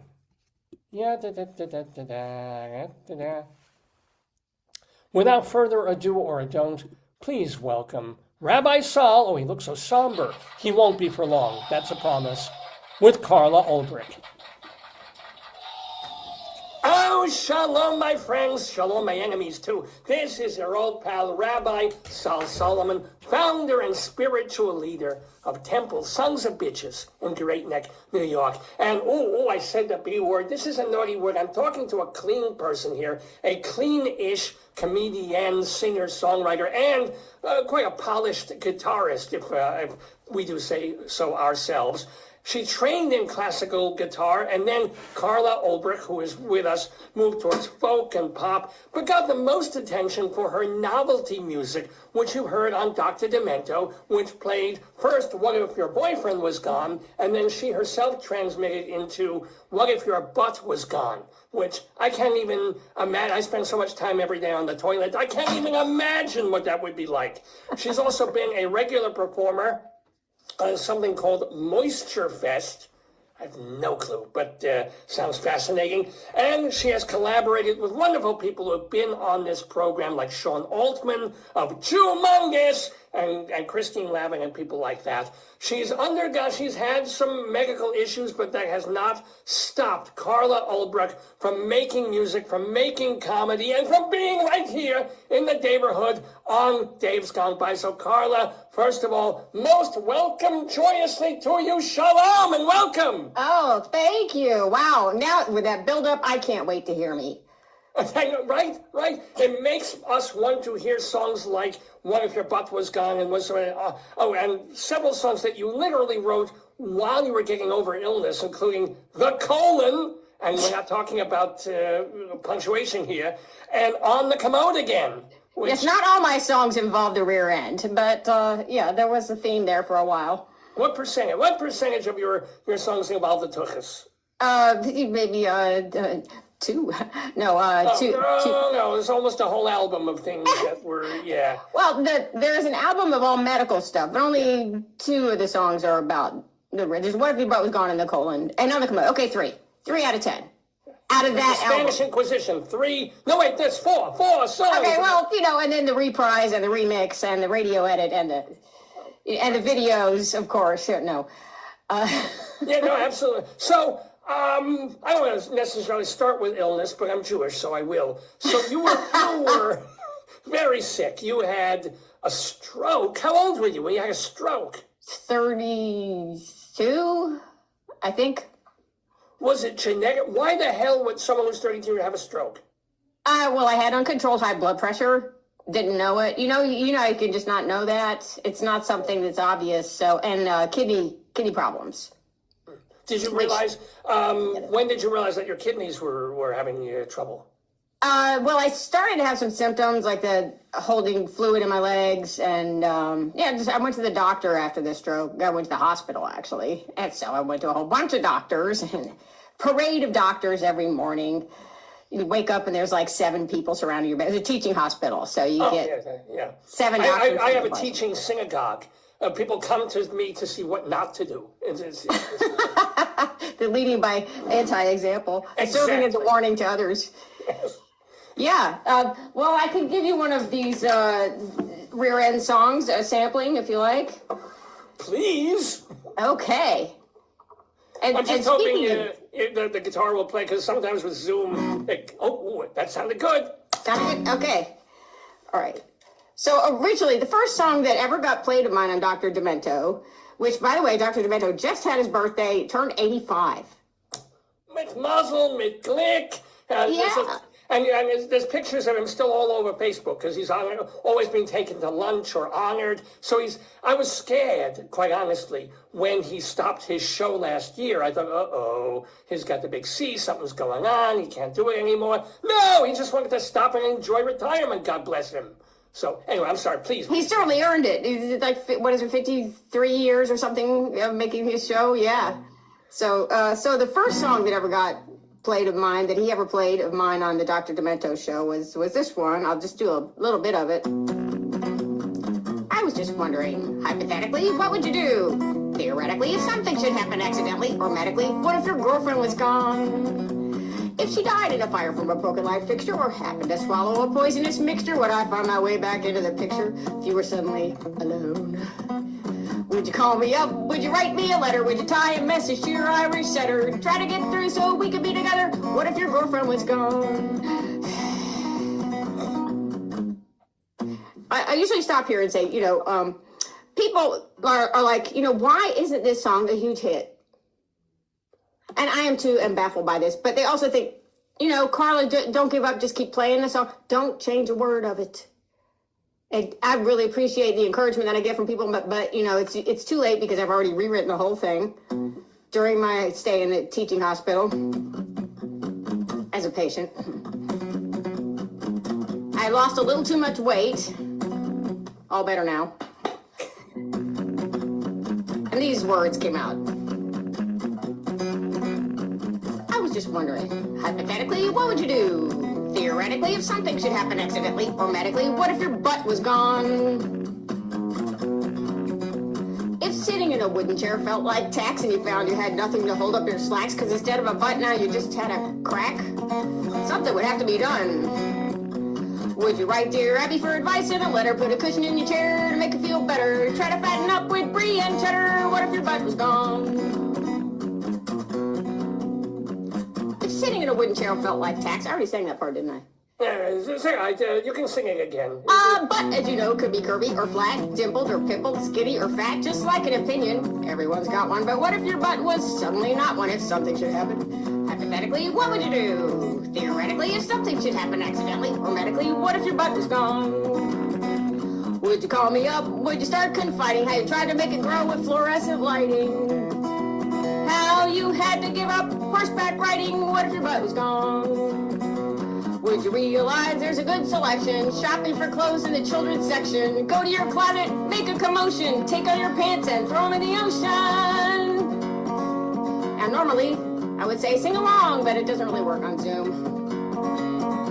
Does your butt hang low? Does it wobble to and fro? Can you tie it in a knot? Can you tie it in a bow? Can you sling it over your shoulder like a continental soldier? What if your butt was gone?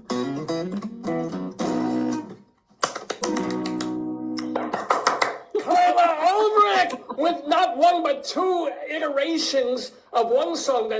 Now, I've got to ask, when you wrote the original Girlfriend version, was that really based on like some guy that you wanted who was not available, or was it completely fictional, fabricated? It was fictitious. I actually the way this song came about was I wrote down the words hypothetical and theoretical on a piece of paper because I thought it would be fun to rhyme them, and then I went to bed, and the next morning I got up and wrote the song. So I didn't even write it. My subconscious wrote it, which is maybe more scary. I don't know. It is terrifying, actually. If you were not conscious when writing a song like that about murder, theoretically, murder having someone. It's hypothetical. A legend. So was that also the first sick, quote-unquote, song you wrote in terms of being sick? Or when you were starting to write literally a whole album of songs about being unwell? I think the first one I wrote was about one of the medications I was on. Oh, is this prednisone? Yes. Yeah. Prednisone will make you get real fat. Prednisone will give you cataracts. Prednisone, it will destroy your bones. So take some prednisone, destroy your bones today.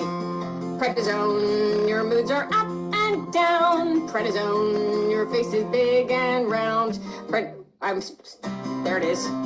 Prednisone will mess with your hormones. So take some prednisone, spend your life alone today.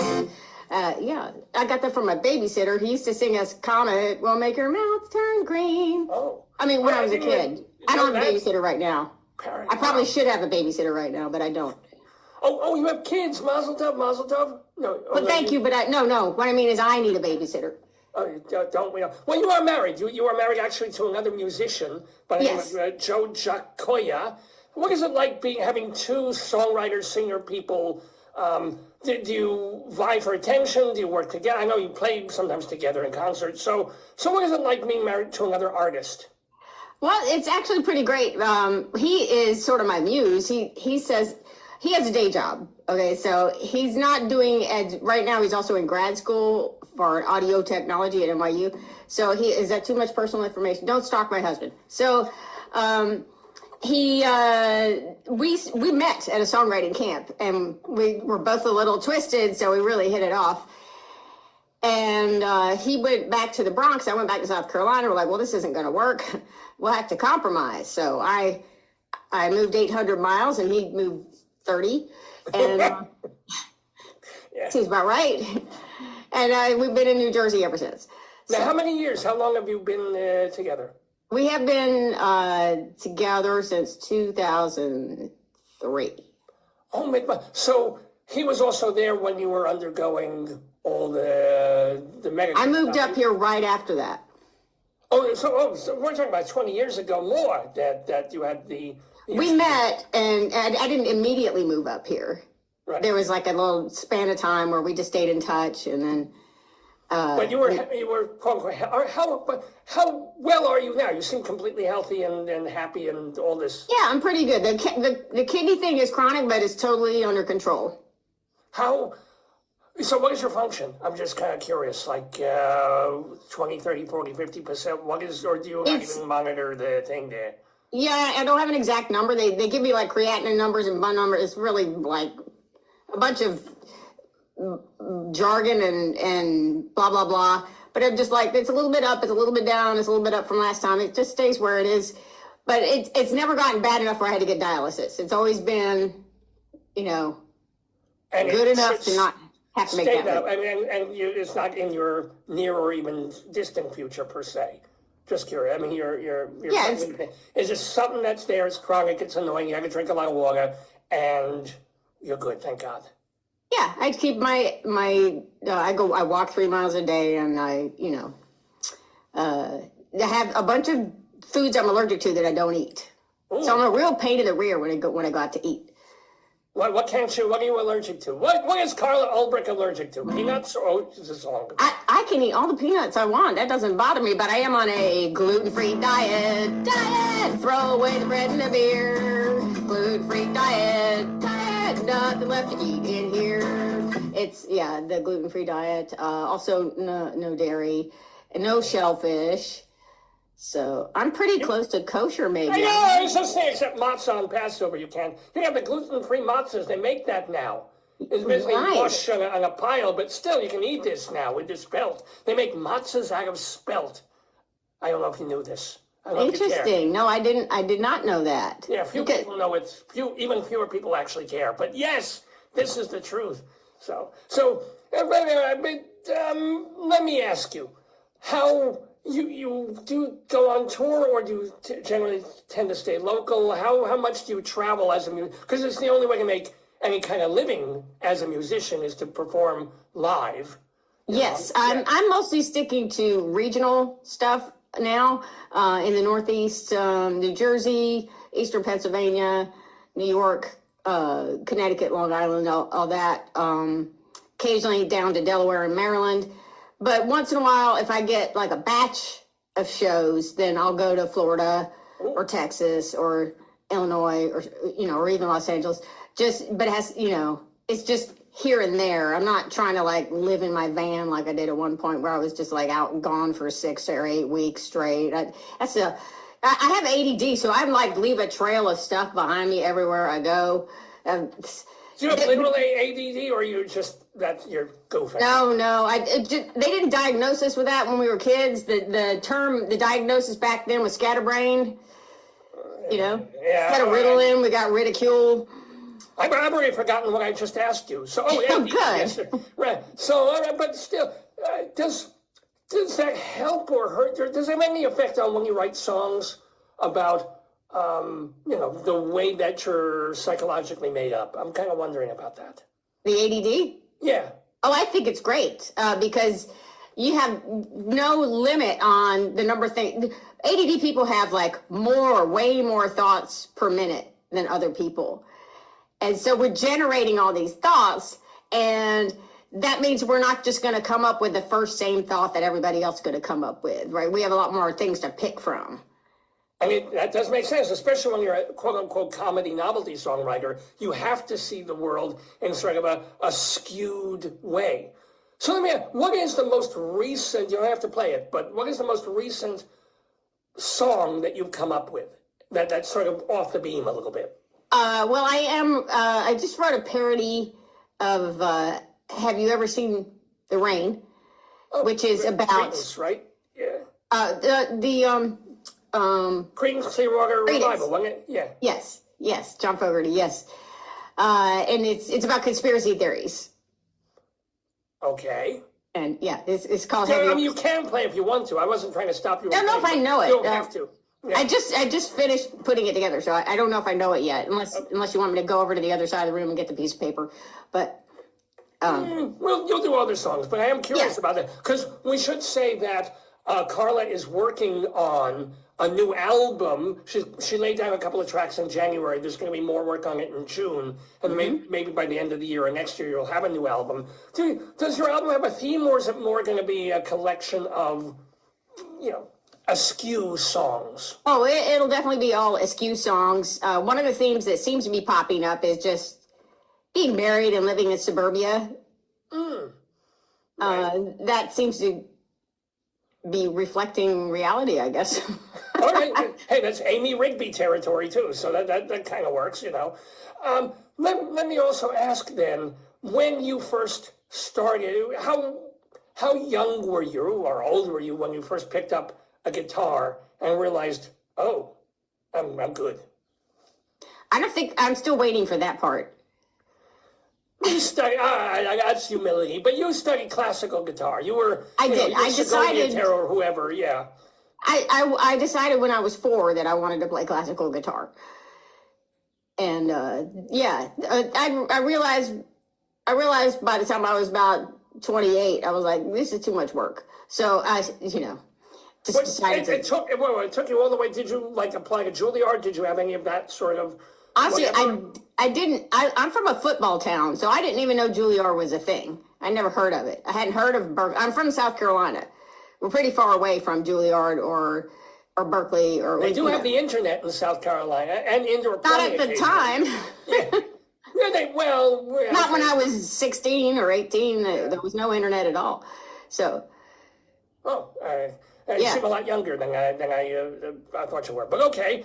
But all right. So you didn't, but till 28, were you playing in orchestras? Were you giving recitals? What were you doing?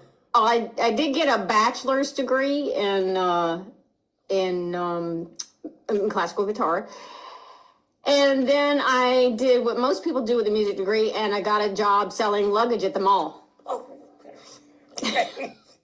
All right. I'm trying to think of a joke, and it's just not coming. Well, most musicians come with baggage. Exactly. Thank you. So, all right, but then at what point did you morph more towards country music? I hear a lot of Chet Atkins in your... I love Chet. Yeah. And done Chet Atkins, like, what do you call, tribute show or things at a Chet Atkins festival or something. So how did that morph over?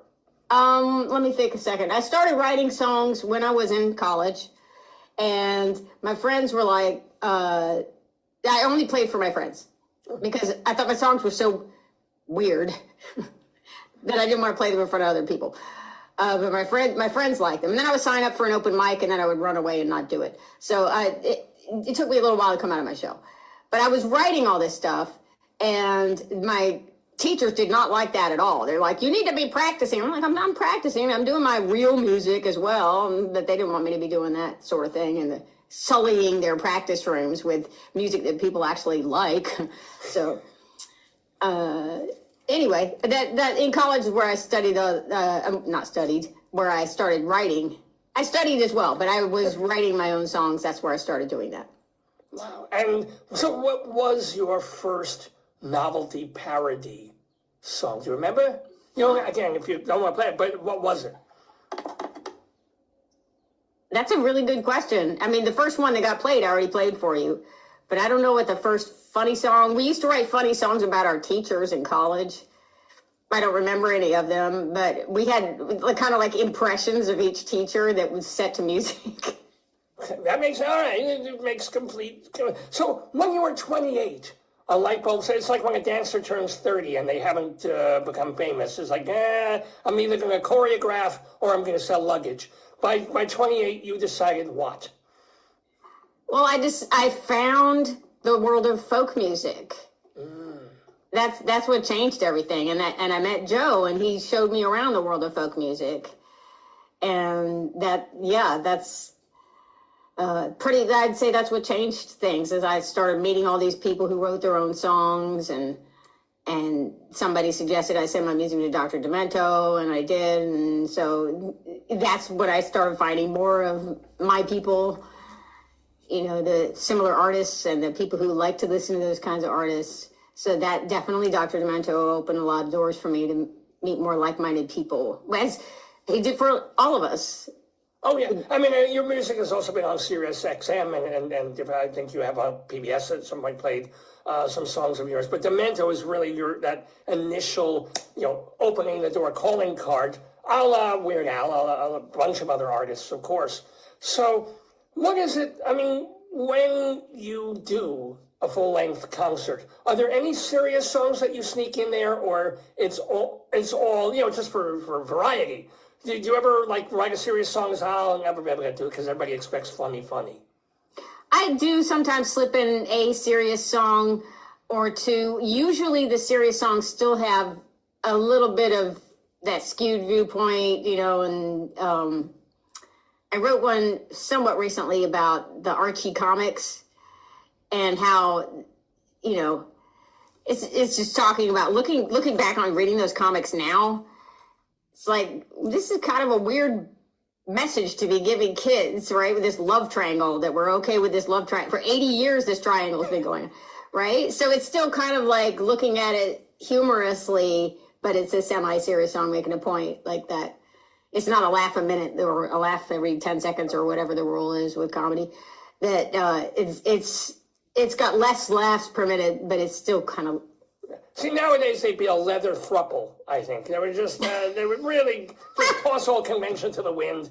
And, Betty would do most of the cooking, et cetera, and so forth. But let me also ask, by the way, we're talking with Carla Ulbrich, and we want to stress that there are a lot of ways to see her up and down the East Coast over the next couple of weeks. For example, on May 2nd, she will be at the Brooklyn Art House, and I pronounce that in the Germanic way, because I guess they kill Jews there, but it's Brooklyn Art, H-A-U-S, Brooklyn Not on my watch. And then on May 7th, she is with our friend of the Daverhood, Mike Agronoff, at the Godfrey Daniels Club in Bethlehem, Pennsylvania. Bethlehem, that's a place. Bethlehem, I get. That's good.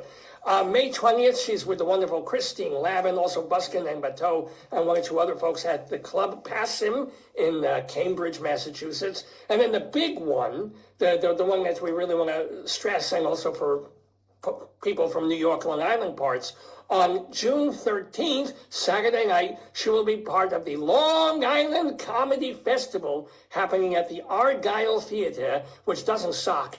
Get it, Argyle.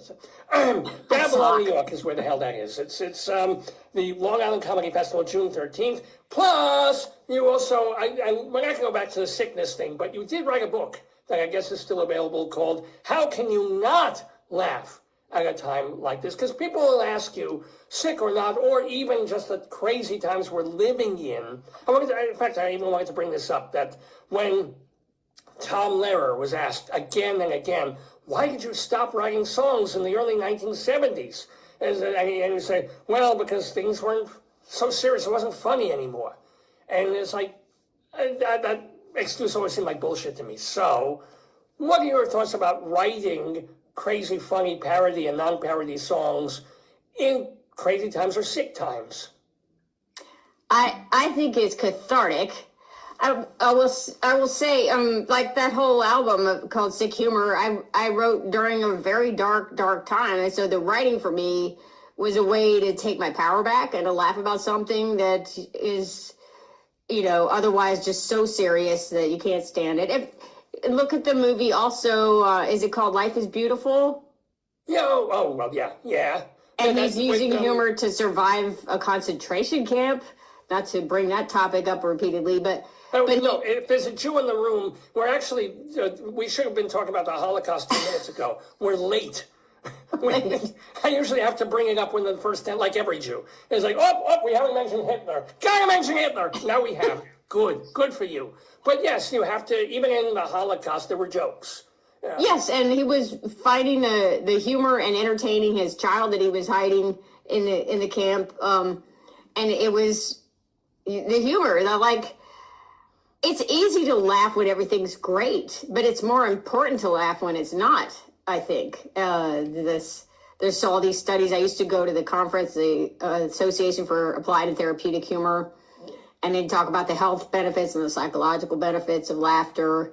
They do all these scientific studies to prove what we already know, how beneficial laughter is. Although I will say this, as the owner of several hernias over the years, laughter is the worst thing that you can possibly experience after a hernia. And it's not always the best medicine. No, it's not. It is not. Because you've got stitches down there. Things have been moved around, and then you start and of course, at that moment, everything is hilarious. Of course, yes. Murphy's Law. The one time you don't ever want to laugh again is when everything you look at is the funniest thing ever. It's horrible, it's brutal, and yet most of the other time, you're right. You need laughter. Do you ever write politically oriented? Do you ever comment on the times socially, or are you more, as you say, your ADD brain will go, oh, that's an odd way of looking at things? I don't do a lot of political stuff. I have occasionally done something like when a Walmart moved into our town and we didn't want them and they did all these bogus lawsuits and tried to hide what they were really doing and all this stuff. Then I wrote a song about them because it impacted me. So it was very personal when they're trying to, worm their way into where they're not wanted and it's your hometown. But generally the thing with political stuff and topical stuff is it's good for 3 days and then people have moved on. So I like a song that has a little more shelf life than that because I'm not that, I like to go over a song, make sure the rhymes are right and the syllables are right. And by the time I get it right, people are like, oh, we're over that. That's gone. So I'm not the topical writer because I'm very particular about it being just right before I put it out. And I can't get it just right in a matter of a half an hour, which is people's attention span is like 10 seconds now. Which is interesting because one of our favorite friends of the Daverhood, the great Tom Paxton, he made a thing of short shelf life songs. That's what he called them. And would specifically do them in concert. And you know what, if it's a good song, even the Tom Lehrer songs, Werner von Braun still works, even though it's been a while.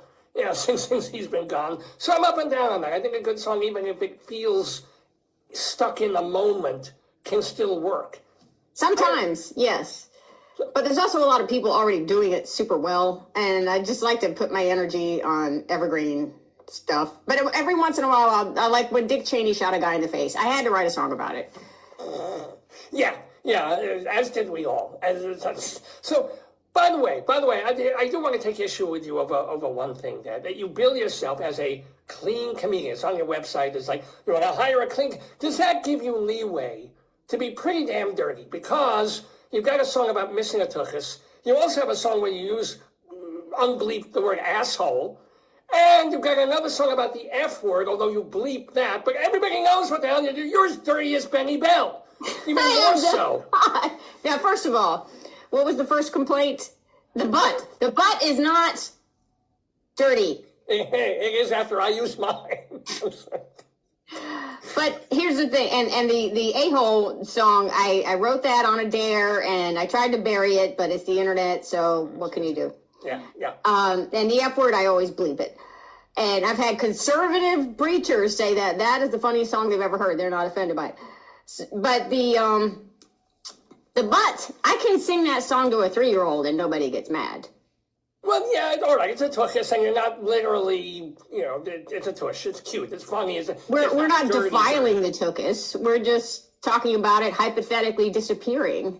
But I just wonder if you can, by having that label, you can kind of say, well, I can sing this, I can sing that, and I'll still think I'm clean, as opposed to somebody else who does 99% clean material, writes one dirty song, and they're dirty, Yeah, it's tricky, but yes, I generally in concert don't swear on stage, and I don't do what I call rated R material that has like sexual content or graphic depictions of bodily functions of any kind. Those are most of my songs. The songs that I write are absolutely from the intestines on down. It's a primer. It's basically a workbook, ladies and gentlemen. I'm not saying I don't enjoy listening to that sort of thing. I just don't do that sort of thing. Because of the doors that it opens to, then people start telling me really, they think, oh, there's no boundaries. And then they start saying things to me that I don't want to hear. I can't unsee that. That's a very good part. By the way, what we are seeing right here is Carla Ulbrich, the singer-songwriter. Could you favor us? I mean, you're sitting there with a guitar. We haven't heard you play anything for minutes now. We need to hear music! Okay. I was going to sing this one, but I don't have my bleeper, so I'll just fake bleep it. Since we were talking about this song, this is my big hit. Oh, do you need that kazoo thing that you usually, or? Yeah, but you can go get, we'll wait. I'll just vamp, because I'll tell people again where they can see you. May 2nd, she'll be at the Brooklyn Art House. On May 7th, she's at Godfrey Daniels in Bethlehem, Pennsylvania. On May 20th, it's Christine Lavin with Busker and some other people too, but of course Carla Ulbrich at Club Passim in Massachusetts. Main thing is that on Saturday, June 13th, She will be part of the Long Island Comedy Festival at the Argyle Theater in Babylon, New York. So now she's is it a kazoo or is it more like a party horn? What do you got there? That's a... It is a party horn. The official name for it, I believe, is just noisemaker. Or that's my official name, yeah. Or blowout. I've also seen it called a blowout. That's my colon right there. All right, here we go. Ladies and gentlemen, Carla Ulbrich. I usually have to pay $70 for a blowout at the hairdresser. All right, here we go. This is my big business idea. Yeah. Ready? This is how I'm gonna make my $1 zillion.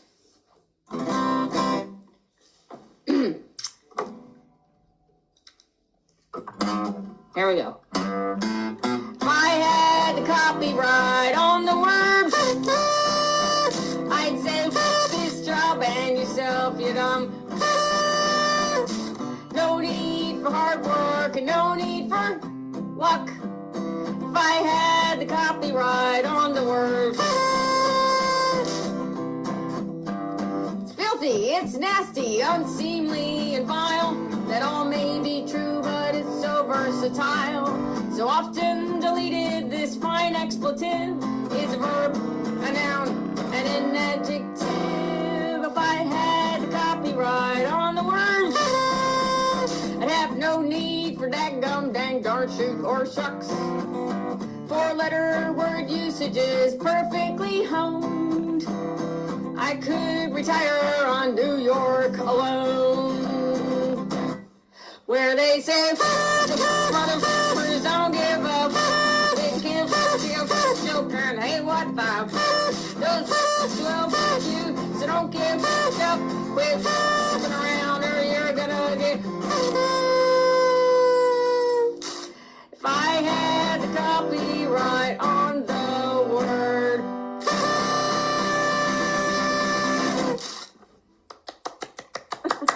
I should say, not to take the shine off your song, but honestly, schmuck is not that bad a word. As I use it all the time. People use it about me even more than I use it about them. So just FYI, it's not so terrible to say schmuck. It's not a good word. It means something, but just letting Carla Ulbrich. That is a very, very useful word. It is. It absolutely is. Now, I want to ask you about some of the weirdest, worst, not necessarily hell gigs, but strangest gigs that you have. Because, for example, Carla Ulbrich once opened for Twiggy, but not the David Bowie cover model pop. No, it was Twiggy. Who was Twiggy? Twiggy is a water skiing squirrel. Of course she was, yeah. What was that about? Well, Twiggy was the big draw at our festival on the lake in my hometown. And I was on stage melting because it was July 4th and it was about 100 degrees and 150% humidity. And I was just finally getting my set started because the PA it was so hot, the PA stopped working and they had to get a bunch of coolers and put fans on the coolers to cool. It's really... And so I finally, into my second song, they go, in 5 minutes, Twiggy, the water skiing squirrel, will be down at the waterfront. And so everybody left. Oh, boy. And that was one of the moments that you actually wished you were making luggage sales more of a career. Right. I'm going to go What back are some and of work the on them other, all. weirdest, worst gigs that you had to endure as an up-and-coming musician? I think it was probably, I don't know if this place is still open, so I won't mention the name, but it was a place in St. Louis that was owned by a guy, apparently, legend has it, that his parents bought him the bar, even though, or maybe because, he has a drinking problem. And I get there, and there's like 6 people there, including, let's call him Frank.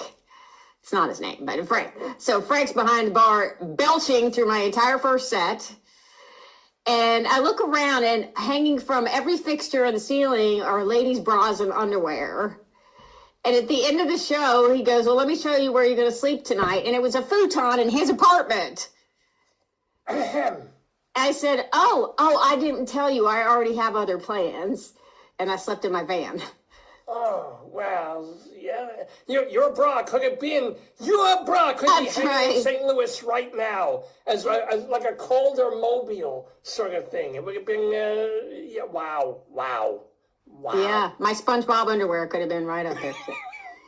Well, that would be absorbent. I don't even want to go there. That's why I wear it. No, yeah. So that was. That's bad. Was that bad enough? That was pretty.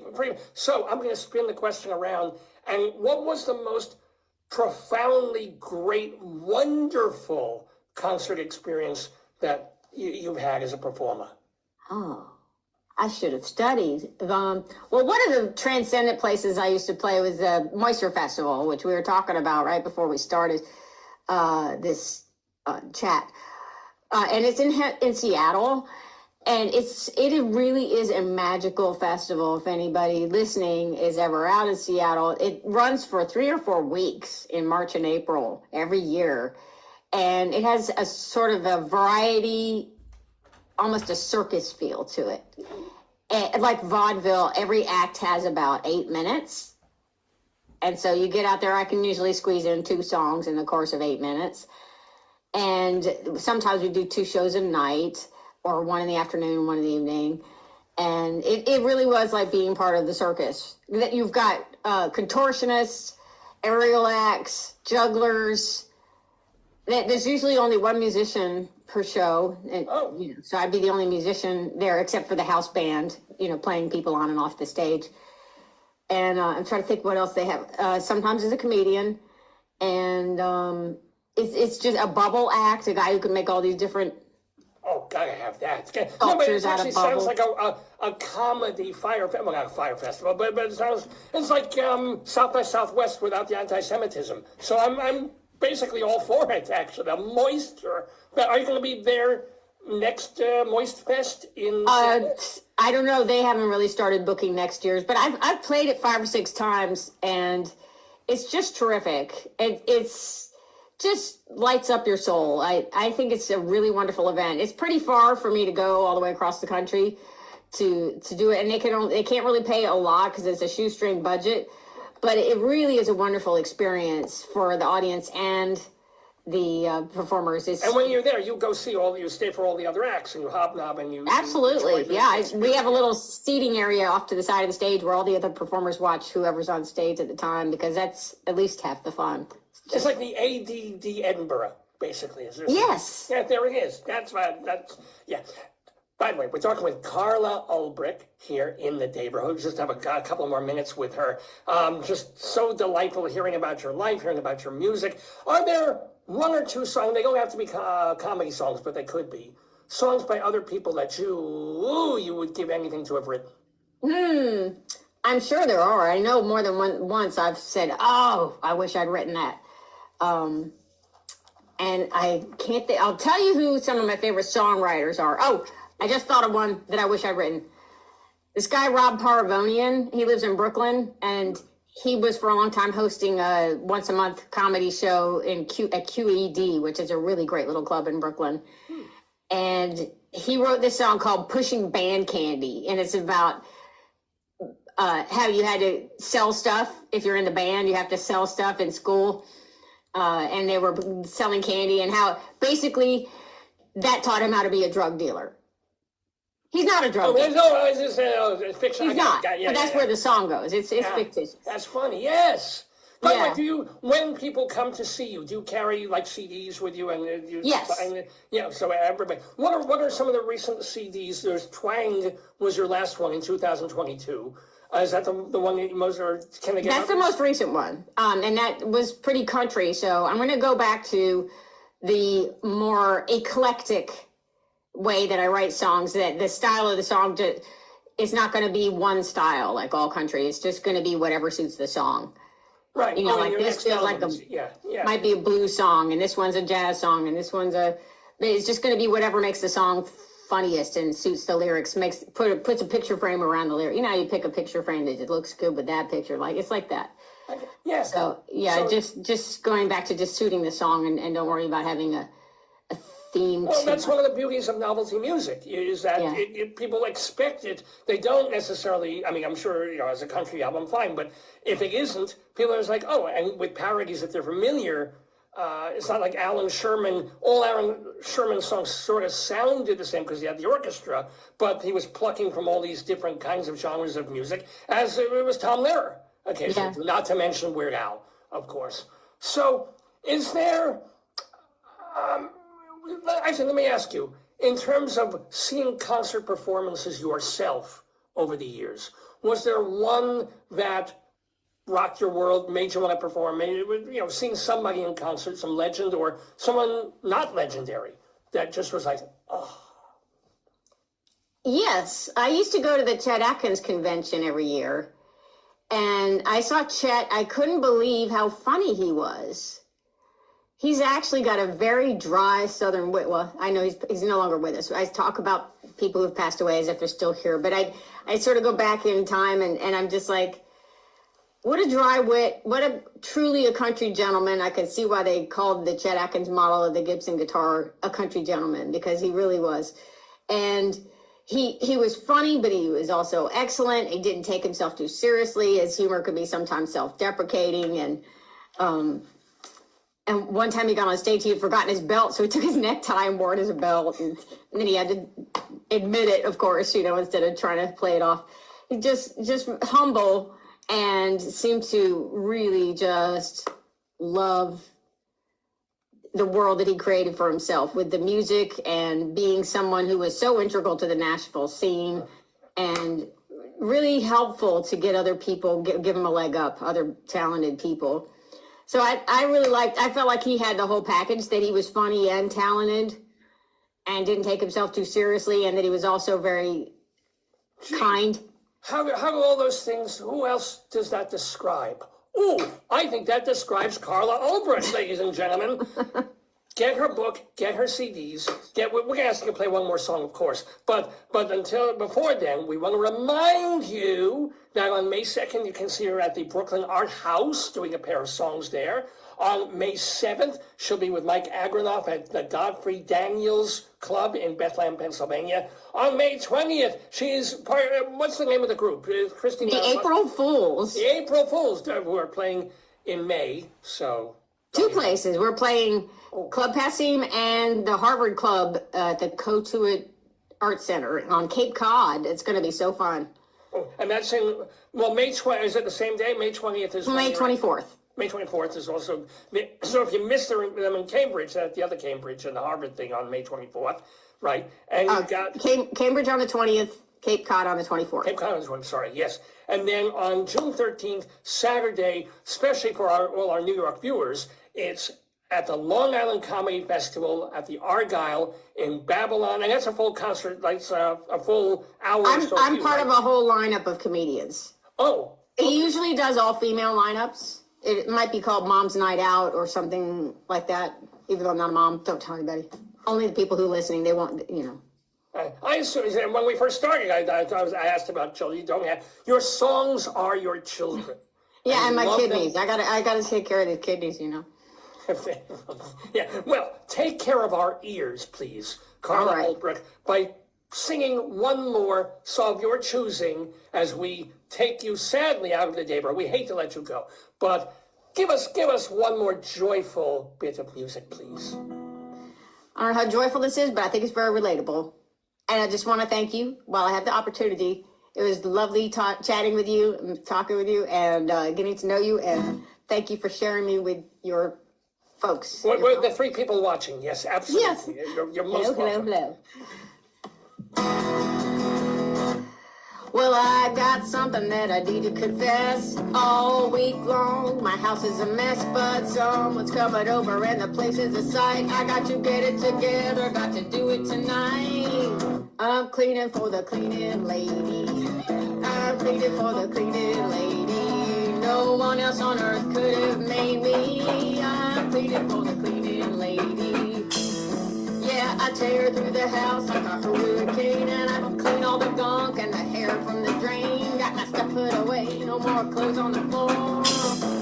Nobody opened the closet door. I'm I'm cleaning for the cleaning lady.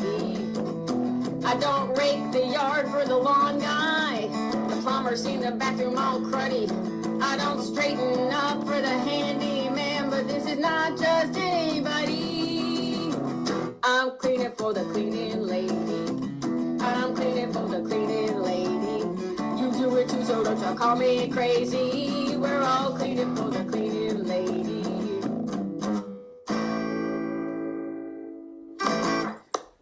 Carla Ulbrich, and by the way, it's funny because it's true. And, and it's true that we love Carla Ulbrich. We thank you so much and wish you health and music and all good things, and shalom to you. Shalom.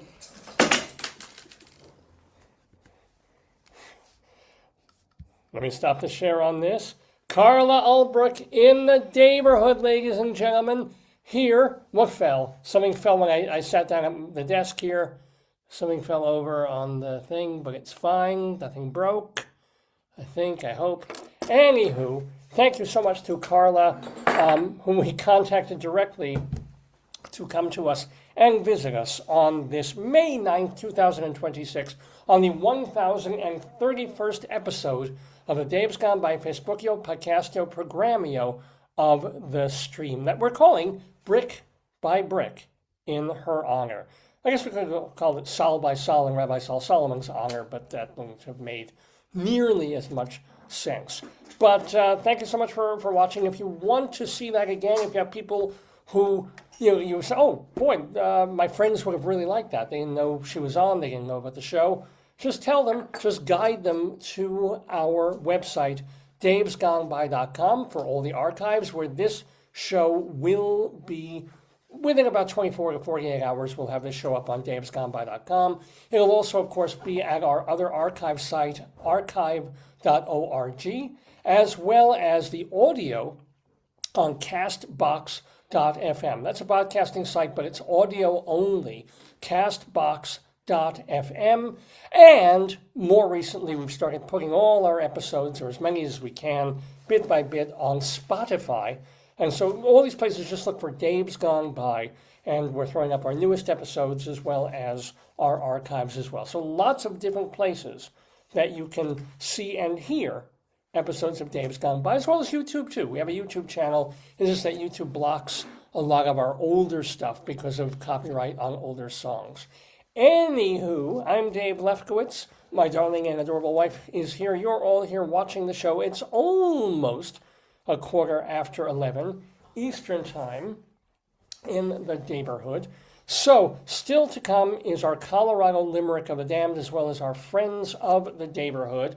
But before all that, it is, once again, story time. Story time has to do with our telling a story that I didn't have to write, that I didn't have to create, that somebody else wrote. Thank you very much.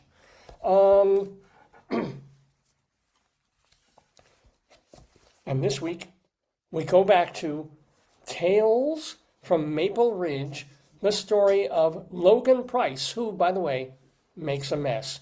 So it's obviously a children's book written back in, what was this? 2015, published by Simon & Schuster. It's by Grace Gilmore with illustrations by Petra Brown. And I'll just skim through what, in case you weren't here last week, or like me, you've completely forgotten what we read last week. Logan Pryce tries to fix things. He's got his fix-it shop, and an invention shop that he does in the barn of this ranch and farm that his family runs, that his dad runs. So he's got all these broken things and things that he's working on, but his sister calls him over for dinner. The family's in the family room. They're waiting for him. He knocks over a bucket of milk, hence making the mess. As he gets to the kitchen, and his dad gives them the news that farm just ain't cutting it no more, and he's got to find work. He's got feelers out for a job in the big city. Times are tough. They're going to have to leave the farm. Meanwhile, Logan suggests, hey, but I've invented the fox away. It'll scare foxes, and we can get $1 apiece for them. And, father pats him on the head and swats him and tells him, You're a moron, but at least you're trying. Okay, let's get to chapter 3 of Logan Pryce Makes a Mess. Drew's plan. Drew is his brother. I think his older brother. The next morning, Logan, Tess, that's his sister, and Drew walked to school together. They always did so, unless it was raining or snowing, or the pedophilic old man was across the street taking pictures of them, in which case Pa took them in the buggy. The schoolhouse was exactly 1 mile from their farm. Skeeter always followed the first quarter of a mile. Skeeter's their dog, right? So they're in financial trouble, but not to the point where they've eaten their dog yet. Until Logan convinced him to turn around. Shoo, Skeeter, go home. So the walk took about 20 minutes, and school started at 8 o'clock sharp. Of course, the Pryce children had been up since 5 o'clock to do their usual chores. These included cleaning the barn, brushing the horses, and milking the cows. Somehow it's not mentioning that if you have all those animals, there's some cleaning that has to be done. Well, I guess cleaning, they're not saying what that really involves, but I think we have a sense of what mostly that entails. Now, even little Annie, little baby sister, pitches in, collecting eggs from the hen house and helping to churn the butter. No, that's not a metaphor of what she's doing with a pedophile. She is literally churning butter. This morning, Logan carried several logs. And no, this is not about him cleaning the cows. It was his turn to bring firewood to the school, and he also carried his lunch pail and a new slingshot that he made. So as he, Tess, and Drew made their way down the muddy country road, they passed many farms and orchards. Logan noticed that some of the other farmers' fields seemed as dry and empty as their own, and as their own souls. Drew seemed to notice too. You see, everybody's giving up on their land. It's a good thing Pa and I are applying for jobs in Sherman. And I don't know why Sherman is allowing himself to be used that way, but so it goes. Pa is applying for jobs in Sherman, but he said, "You have to stay in school," Logan pointed out. One of his logs tumbled to the ground, so he fixed his diaper. He bent down to get it. "I don't care what Pa says," said Drew with a shrug, or even 2 shrugs. And remember, kids, shrugs, not drugs. Lots of kids quit school to work. Even Uncle Archie did that. And look at him now. Logan mulled this over. Their Uncle Archie was an important lawyer in Sherman. Funny, he doesn't look Jewish. He, Aunt Violet, and their cousins Freddie and Clementine lived in a fancy house. Why, they even had maids to do their chores. And of course, as Carla Ulbrich was saying, they have the mother clean before the maid comes, so that the house is nice and clean.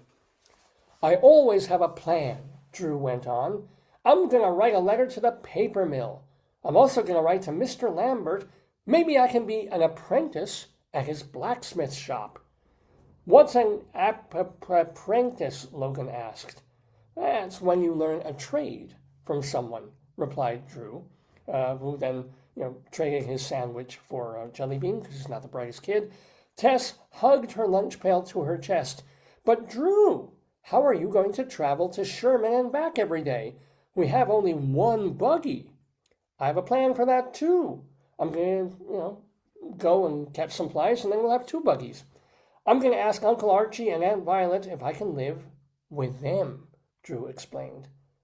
Live with Uncle Archie and Aunt Violet? Logan's jaw dropped even lower than Roger Ebert's. If Drew lived with them, he would have his own bedroom. He would have maids to do his chores for him. He would eat meat every day. Not fair, Logan thought, his fists clenching. This is the, let's do a fist clenching sound here.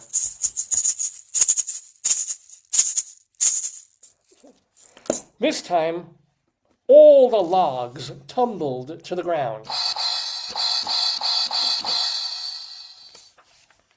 Ooh, that's the end of the chapter. That's chapter 3. Let's do one more. Let's do chapter 4 of Logan Pryce makes a mess.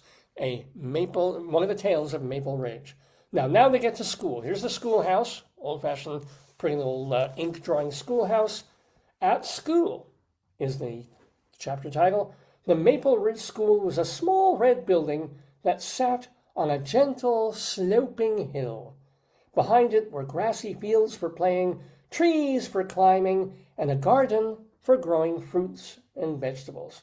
Some days, the children picked turnips and carrots. Oh, what fun. Who needed Xbox back then? Who needed that weird game you play on your phone where the rocks keep piling up and pushing the guy off and then no, you can pick turnips and carrots to add to their soup for lunch, which makes no real sense because at what point in their morning are they going to be able to add these things to their soup and have it cook? I don't know.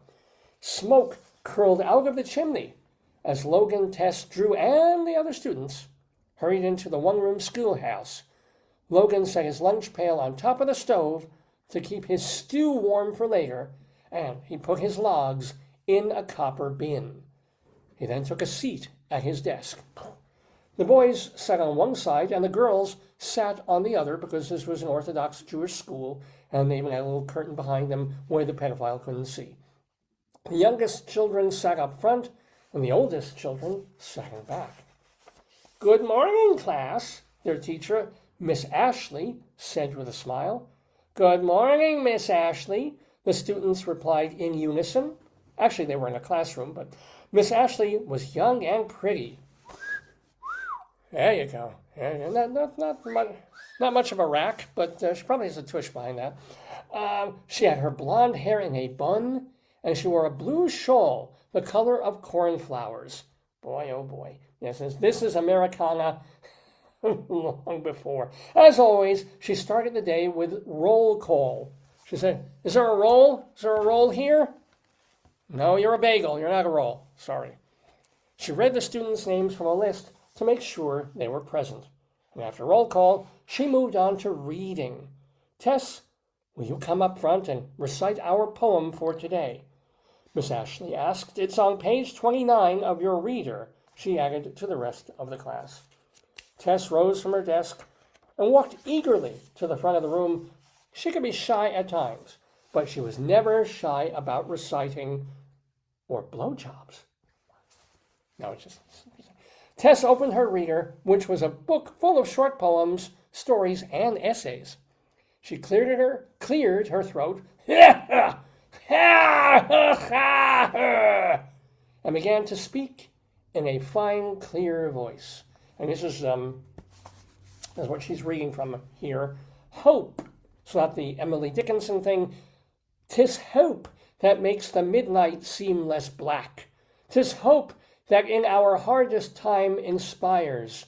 If the cold of winter stops you in your tracks, let hope be both your compass and your fire." By the way, I know this is supposed to be poetic, and we talked about Paul Simon before. Notice the false rhymes here. Black does not rhyme with tracks. Inspires does not rhyme with fire. You're rhyming a plural with a singular. It doesn't work. What kind of teacher is this? She must have graduated from Talmudical Academy, let me tell you. After reading came writing and spelling. Miss Ashley wrote some words on the blackboard, and the students copied them on small slates. The room filled with a loud sound of stone pens, scratching against stone tablets. Do we have nails on a blackboard? I don't know. If we have, or this.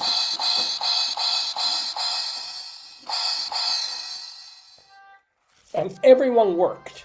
Yeah, we know this is not a modern school, because in modern school no one works. The pale sun shone through the windows and provided the only light to see by. I guess this was before electricity. Wow, okay. After writing and spelling and music lessons came morning recess. How long is this aria? My God. It's kind of a die aria. Wow. So outside, Logan dug through his pockets for a twig that he carved into a whistle. He had just started to play the song Polly Wolly Doodle on it. Well, he likes the song Polly Wolly Doody, by the way. Polly Wolly Doodle on it when his friend Anthony Bruna ran up to him. Logan! Bruna! Logan said Anthony brushing a stray black curl out of his eyes. Do you want to trade marbles? Well, he was going to learn a trade. Kids back then were so deprived. Oh, Logan replied, I didn't bring my marbles today. In fact, all the kids in this family lost their marbles ages ago. But we could play with my new slingshot. No, interesting that kids were allowed to bring weapons to school back then. It's like there were so many rules. They were so strict. They had to scratch, with stone on tablets, and you had a slingshot, a bow and arrow, an AR-15 carbine rifle. Absolutely no problem. He said, I made the slingshot out of rubber tubing and a maple branch. Swell, said his friend there, Anthony. And the two boys took turns pitching pebbles against a tree. Logan told Anthony about his family's news. So, looks like Pa's not going to be a farmer anymore. Logan finished. Gosh, that's too bad, Anthony said, shaking his head. Does anybody actually shake their head? People really don't do that. It's a convention in literature. Like people are like, they don't. You really are very lucky, though. At least your pa's home. Mine has a whore. Mine has to go to Sherman every day for his job at the steel mill. He's got to leave at 5 every morning, and he doesn't come home until late. Most nights he's so tired he goes straight to bed without his supper. Oh, sorry, said Logan. I didn't know that. And then Logan thought of something. It was something that made his stomach hurt. Apparently, he had eaten something for lunch that day. Those turnips gave him horrible, horrible diarrhea. His britches that he won't even be able to clean it. It's a bad scene. But what if Pa got a job like Mr. Bruna's? Logan and the rest of the family would never see him. Oh boy. Let's do one more chapter. And then we'll do this and we can finish up the book next time. Chapter 5, Pa's new job. I got a job! He's luckier than I am. Pa announced when Logan, Tess, and Drew came home from school the following day. Ma glanced up from a tub of soapy water. There she is, glancing up from the tub. And smiled happily at the children. Tuesday was laundry day. Wet shirts and dresses hung on lines that stretched across the kitchen. Annie sat on the floor playing with clothespins. Skeeter, the dog, rested in front of the stove. Wow, Pa, you got a job so soon? Asked Drew, surprised. Didn't you just post your letters to Sherman? The job isn't in Sherman. It's right here in Maple Ridge, and it's only for a few days. Pa explained Mayberry's general store received a large shipment of goods and ads from Chicago. Mrs. Mayberry needs my help unpacking the boxes. So I start tomorrow morning, and by this weekend, we will be $5 richer. Ba, ba, ba. Hooray! Tess shouted, hugging Pa. Hooray! Annie echoed, hugging Mrs. Wigglesworth. And suddenly, that was her doll. And suddenly everyone was in a good mood because they could buy almost a gallon of gas. To celebrate, Ma baked a ginger cake. She served it with dollops of thick cream she had skimmed from a pitcher of milk. As they ate, Pa spoke some more about the job. Mrs. Mayberry told me this is a very large shipment of cocaine. In fact, she said she's even looking for a second person to help. I wish it could be me, Pa. But I already promised Miss Ashley I would do chores around the schoolhouse, said Drew. Logan quickly sat up in his chair. Me. Pa was confused. What about you? Pa's kind of an idiot, obviously. I could help out with a shipment. Here's Potato playing Logan. What about me? I can help with my shipment is the word, my menship. Potato, have some ketchup.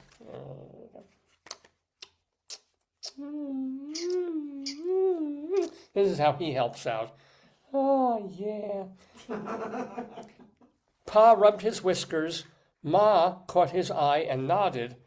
All right, I'll speak to Mrs. Mayberry tomorrow morning, said Logan. Pa said to Logan, excuse me, why don't you come by the store after school? If Mrs. Mayberry says yes, you can stay and help me with the shipment. You can help me on Thursday and Friday, too. The pay is $1. Of course, because, he's going to work as hard as his father. His father's going to make $5. Kid's going to make $1. Child labor laws. $1, Logan grinned at Tess. She grinned back. $1 was a lot of money. You'll have to work hard and do as I say, Pa went on. Nothing can go wrong. Do you understand? Let me remind you that the title of this book is Logan Pryce Makes a Mess. Nothing can go wrong. ... Yes, Pa, said Logan, nodding. Logan couldn't stop grinning as he dug into his cake. He wanted to make money. It's like Hansel and his cow here. I feel like you're rereading Hansel. He wanted to make money for his family, and now he had the chance. Wasn't exactly a fancy job in Sherman, but it was a start. And chapter 6 will begin at Mayberry's General Store. So, we can finish up maybe the book next Saturday on Dave's Gone By, the Tales from Maple Ridge by by Gilmore. What's her name? Grace Gilmore. Illustrations by Petra Brown. I'd rather do. Be with us It's my turn. for the thrilling conclusion of Tales from Maple Ridge. Logan Pryce Makes a Mess. Copyright 2015. Why didn't I think of that? Because they do. That's why they have publishers. That's why Simon & Schuster's It there. feels like it's this exact same story as Hans. There's only 10 stories in the world. This is kid tries to help his family. Yes. Family's poor. Blah blah blah. Yes. Boom. What a wonderful idea. Well, because family's poor. What else are the kids supposed to do? They're not really old enough to sell their bodies legally. Yes, dear. Anywho. Dear is me, is Dave of Dave's Gone By. I'm Dave Lefkowitz. That is my darling and wonderful wife. You're watching the 1031st episode of the show live on this Saturday, May 9th, 2026. By the way, I've given you all these websites for archives of the show, right? davesgoneby.com, archive.org, YouTube, all these places. Let's not forget my other website, which is davelefkowitz.org. davelefkowitz.org. This is where all my writing resides. Interviews that I've done that have been published in magazines, news stories that I've written when I was writing for Playbill and StageBuddy.com, my song lyrics, my one-act plays, my full-length plays, all this material, my comical essays that I've co-written with Rabbi Sol Solomon, their rabbinical reflections, you can get them all, hundreds of pieces of writing at davelefkowitz.org. Please do give it a look. I think you'll have a great time. And now that we can add links to it, they've updated the website a little bit. When there are videos and things to go with the writing, you can click the link right there, and that makes it all that much more fun to surf. davelefkowitz.org. So please do. Anywho, we still have our Colorado Limerick of the Damned to do.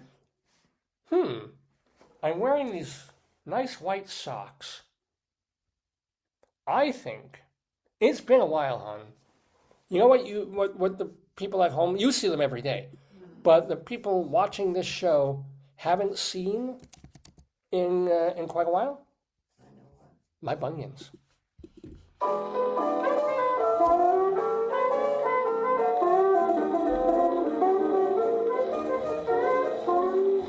Bones and bunions, big as onions, corn and bunions on each toe. Yes, ladies and gentlemen, it is time, and it's been a few weeks now, to show you the size, shape, and condition of the bunions on my feet. And it's weird, they actually are more impressive in socks. So this is my right foot. Oh, she's going to take off. Look at this. Ooh. Da-dum, ba-dum, ba-dum, ba-dum. Lower, sorry, show. Dum, ba-dum, dum, ba-dum, ba-da, psh, da, psh, da, ba-da, da, ba, psh, da, psh. Thrilling combination, he's the bun, do.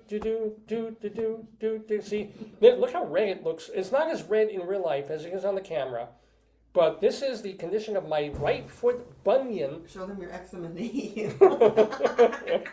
My knee with is atopic dermatitis, dear. So here's my other foot with a sock on.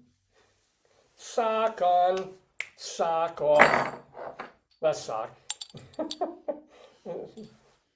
So, in case you were wondering, see, I don't think they've grown, and my bunions are fine. They don't give me pain. I don't really notice them. The only time that, since you're all so curious, the only time my bunion is a problem is the way that it has misshapen my foot, so that if I curl my toes, I get sometimes, wow, oh shoot, did I just sit on oh no, did it break?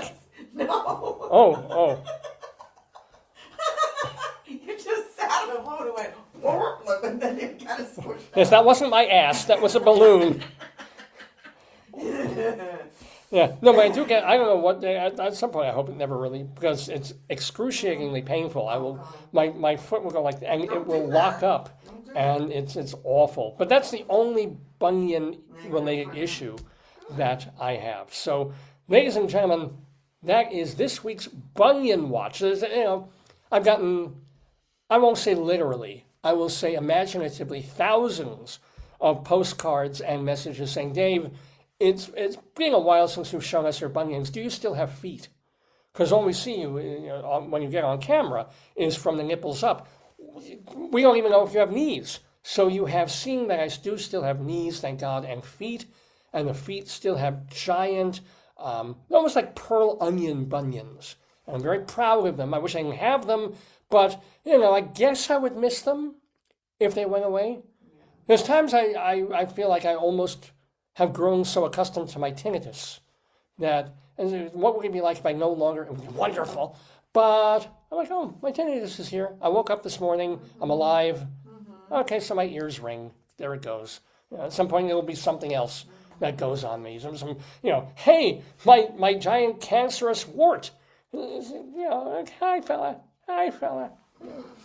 Anywho, it's about 20 to 12 Eastern Time in the Daverhood. We still have our Colorado Limerick, but let's thank once more our brand new friend of the Daverhood, the delightful Carla Ulbrich. And we want to remind you, because she's now a new friend of the Daverhood, that on May 20th, she will be with Christine Lavin, Buskin, and Bateau at Club Passim in Cambridge, Massachusetts. More importantly for our New York viewers, on June 13th, she will be taking part in the Long Island Comedy Festival, the Long Island Comedy Festival at the Argyle Theater in Babylon. And don't forget to get her book, How Can You Not Laugh at a Time Like This? All from the wonderful Carla Ulbrich. We thank her so much. We thank Rabbi Sol Solomon for gracing us with his presence. Remember, his website is shalomdammit.com. That is where you can read and watch his rabbinical reflections. That is also the place where you can watch his stage show, Shalom Dammit, An Evening with Rabbi Sol Solomon, as it was performed at the Richmond Shepherd Theater off Broadway. And it's the place where you can watch the 10 episodes of his hilarious television series, Shalom Dammit, Rabbi Sol Solomon's Peace, Love, and Acid Reflux Hour. And they're a half hour long, because that's how it goes. All of it at shalomdammit.com. Thank you so much to Rabbi Sol. And if you want to check his X feed, it's at Rabbi Sol Solomon. So, those are just the two folks who appeared on this very episode, our 1031st of Dave's Gone By. What about people who've been on the show before? We've been on the air for 24 years, right? Since October of 2002.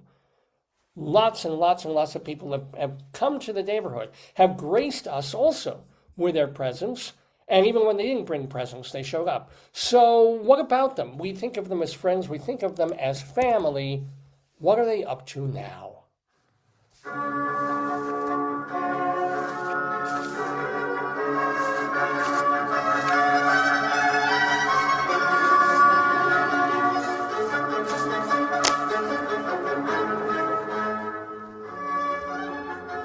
La la la la la la la. La la la la.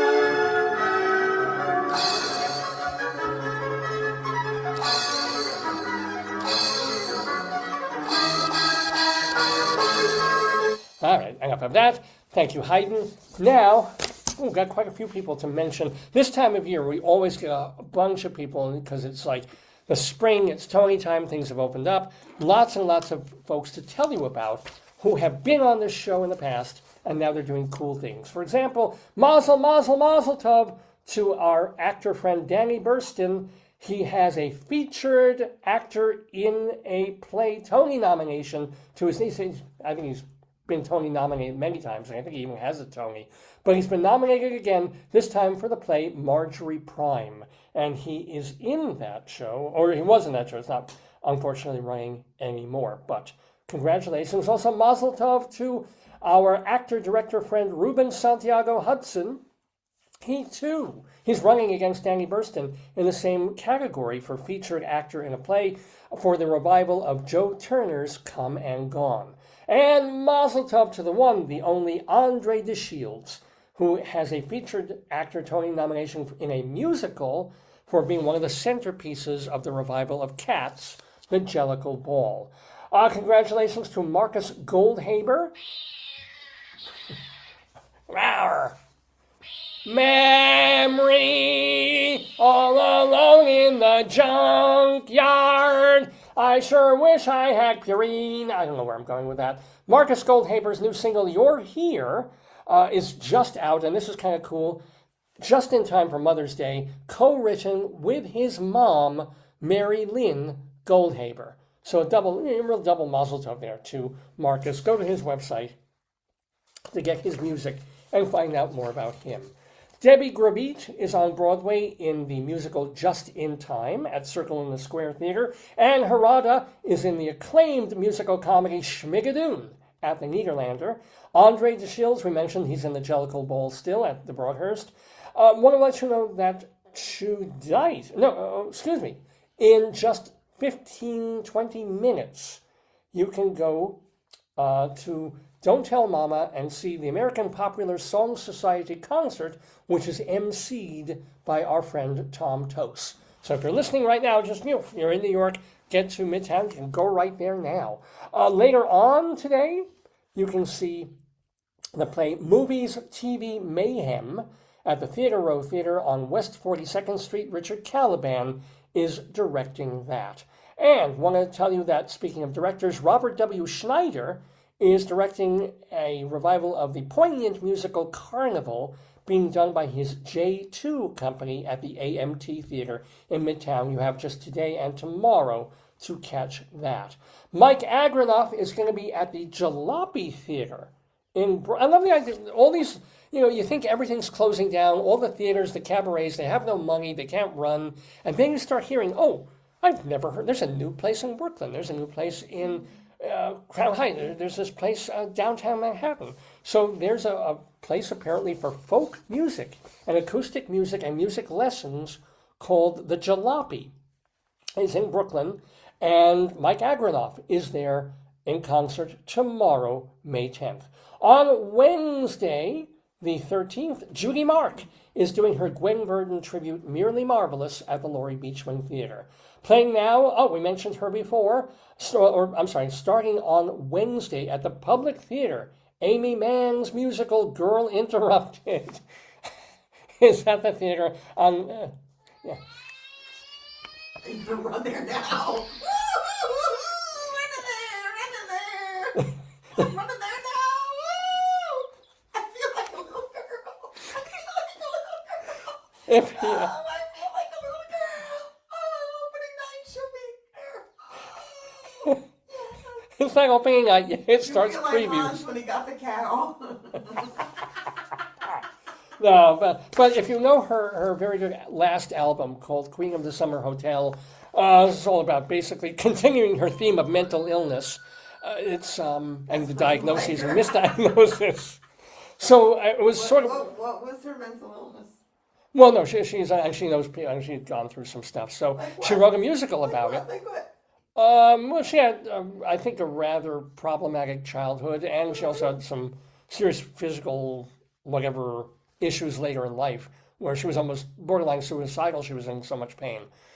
So dodged a bullet there, despite her not knowing I existed. But so anyway, she was going to do a musical years ago, but Girl Interrupted became a movie, and then she didn't pan out. Now they've made it into the musical. It's called Girl Interrupted. It's at the Public Theater, and it starts on Wednesday. Let's see if you're. Oh, if you think you should be jealous of Amy Mann, Hamilton? on May 14th, on Thursday, at the Sea Grape in Fairfield, Connecticut. Yeah, I'm going there. It's, oh boy, I can barely keep my chubby down. It's Vinnie Pastore and his Gangster Squad band. Vinnie Pastore, of course, the big guy from I want to see if anyone's coming. The Sopranos. I just have my phone. Yeah, that's what I want. I asked you for your phone. And you were worked up over Amy Mann. Focus. Oh, hell with Amy, man. Vinnie Pastore, man. Oh, I could bounce some quarters off his ass. You could digest Amy Mann like a spaghetti. And still have room.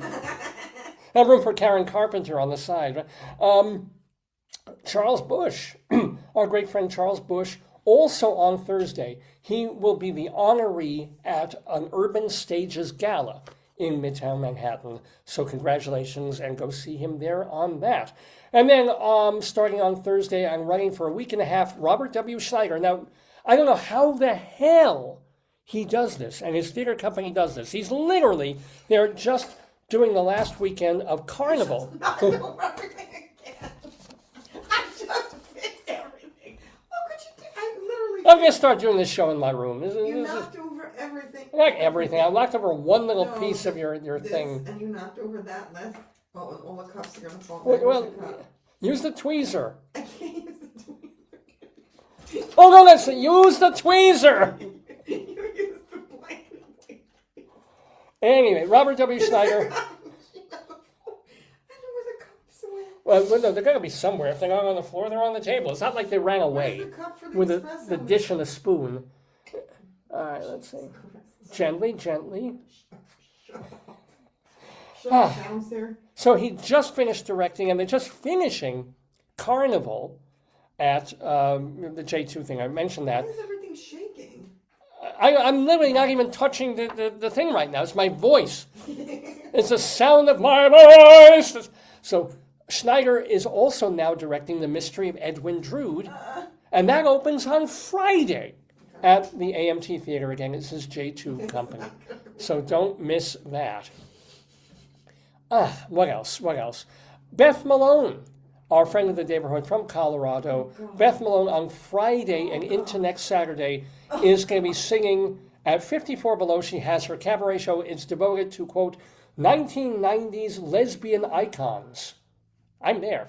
And then now through the middle of May, Daphne Rubin Vega is starring in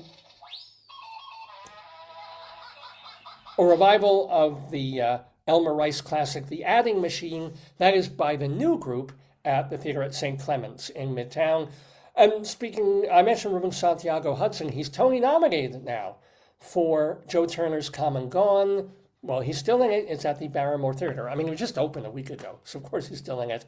And want to tell you that playing now through September 6th, although most people doubt it will run nearly that long, but still, if you want to see the musical version of Beaches, with book and lyrics by the creator Iris Rayner Dart and directed by our friend Lonnie Pryce, that is at the Majestic Theater on Broadway. Evan Seplow is the founder and editor of StageBuggy.com. Vicky Quaddy does her Chicago nun show, well, her shows about nuns set in Chicago. including Late Night Catechism. Go see her. David Sheward writes theater How reviews. did you meet Vicky? Like, how did you connect with Vicky? What was the... I don't think it was from Mary. I think it was just maybe on Facebook we friended because she does all this theater. And she posts quite a lot on Facebook. And then she became a guest. And then from there, we just became more, because she started appearing on all our quiz things. And she's just a great person. So very, very proud to have Vicky Quaddy is a longtime friend of the Daverhood. And kind of friend, even though I don't think I've ever met her in person. So... Anywho, David Sheward writes for TotalTheater.com, and by the way, he posted 3 or 4 new Broadway reviews this week, including Joe Turner's Come and Gone, and, forgive me for blanking, but just go to TotalTheater.com and type in David Sheward, and you will see all the reviews, theater reviews. Don Rickles alive? Don Rickles? No, he died a couple of years ago. Was there some happy 100th birthday? He would have been. Don Rickles would have been 100 years old today. That's what your people were texting. Yeah. Darren DeVivo. Oh, what? Show me. Pickle. Why am I getting so many? Because apparently you keep saying pickle week. Pickle Fest. Oh, wait. Where is it? We're here. Look. Remember Pickle Rick? Yeah, maybe that's why. Let's just play one more. Wubba lubba dub dub! There he is. Yes, Pickle Rick. My friends from Rick and Morty. Darren DeVivo, he has a new radio show. It's called Noises from the Valley, and it's on Friday evenings. Eva Heineman, she hosts the long-running theater review TV program called High Drama that you can watch on YouTube and Facebook. Charlie Gross and Leslie Hoban Blake, they co-host Two on the Aisle on YouTube and Manhattan Neighborhood Network. And then Jim Caruso's Cast Party every Monday night at Birdland. And let's pick one more. Remember that you can listen to humorist and satirist Phil Hendry and his podcast. He's been doing it for years. He was on terrestrial radio for a long time. Now he's podcasting. PhilHendryShow.com. HENDRIE. PhilHendryShow.com. And those, my friends, are the friends of the Daverhood.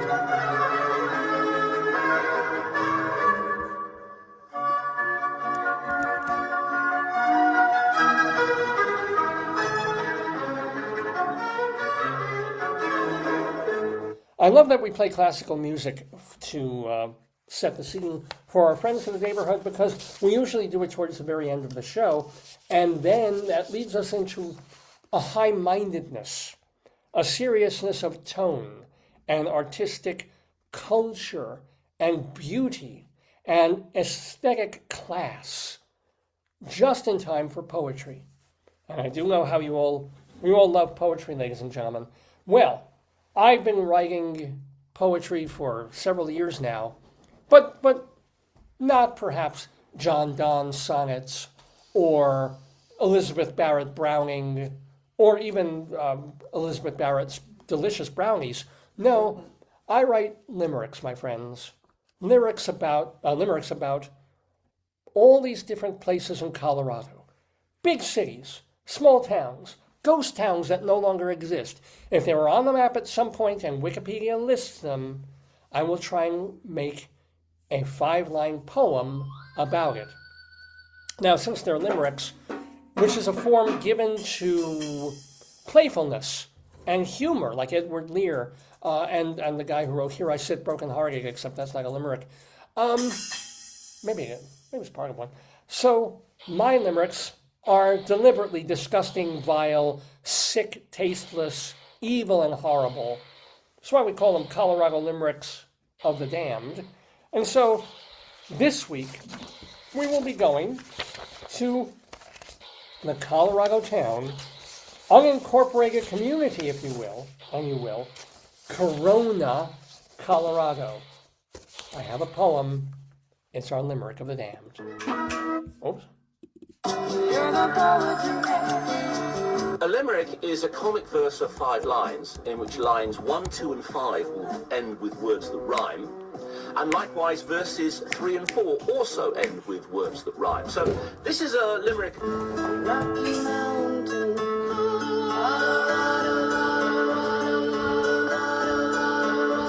Yes, ladies and gentlemen, Colorado we go, where my wife and I lived for about 11 years or so.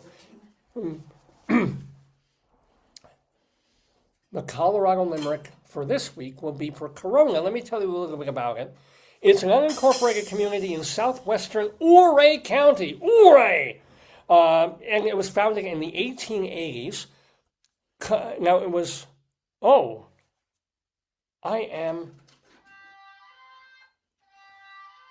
it is Corona, or I think it might be Colona, and I got auto-corrected. Hold on. I may have made a terrible, terrible error, my friends. Is it? There is a ghost town in Corona, Colorado, but there's also one called Colona, Colorado, and I think that's the one I meant, but it's fine. Colona or Corona works, but let's keep it. I auto-corrected the damn thing. It's supposed to be Colona, spelled either one. They both rhyme. Neither one spoils. You know what? Let's do it twice. I'm going to do this poem twice. Okay. And we'll see if it works better with Corona. One's backward, okay. Yeah. That's right. Okay. So, wait. But I wrote about Colona. So Colona derived from the Spanish word for colonist. It's 38 acres, population of about 35 people. It's got a cool climate, a bit higher than Mile High Denver. And basically it's part of the Montrose area. This is amazing. In 2002, the entire town was put on sale. And you could have bought Colona, Colorado for $6.6 million from landowner Craig Jackman. What it would have bought was 9 rental properties, 12 housing lots, a historic post office, a bunch of renovated buildings. They've been keeping it up. And there's even an event space called the Stockyards, as well as La Zona Colona Coffee Shop. So forgive me again, this is going to be for Colona, but I'll do it twice for both. Colona, let me change that. Oopsies. Are you ready? Let me first do it with Colona, and then I might try it with Colona, depending on how it goes.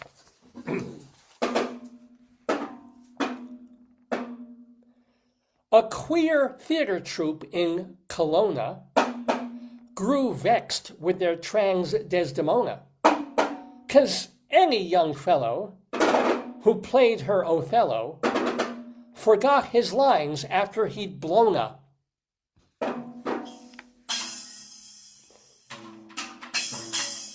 You think that would work better with the R?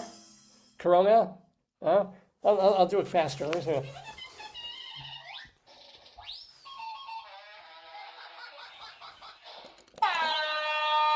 A queer theater troupe in Corona grew vexed with their trans Desdemona, 'cause any young fella who played her Othello forgot his lines after he'd blown her. Well, I blew the joke. There you go. If you want to complain, and by gosh, why wouldn't you? Dave's Gone By at AOL.com is the way to reach us. Dave's Gone By at AOL.com is our main email address. You can also message me right on Facebook or post on our Facebook page under any show. So, love to hear from you. If I don't have time to read and respond, I have time to read. I probably don't have time necessarily to respond, but absolutely appreciative of all the eyeballs, the emojis, the thumbs up, the suggestions, the comments. Love hearing from you. It's why I do it. So, Dave's Gone By at AOL.com. We also have Radio Dave 2 is our X or Twitter feed handle, Radio Dave 2.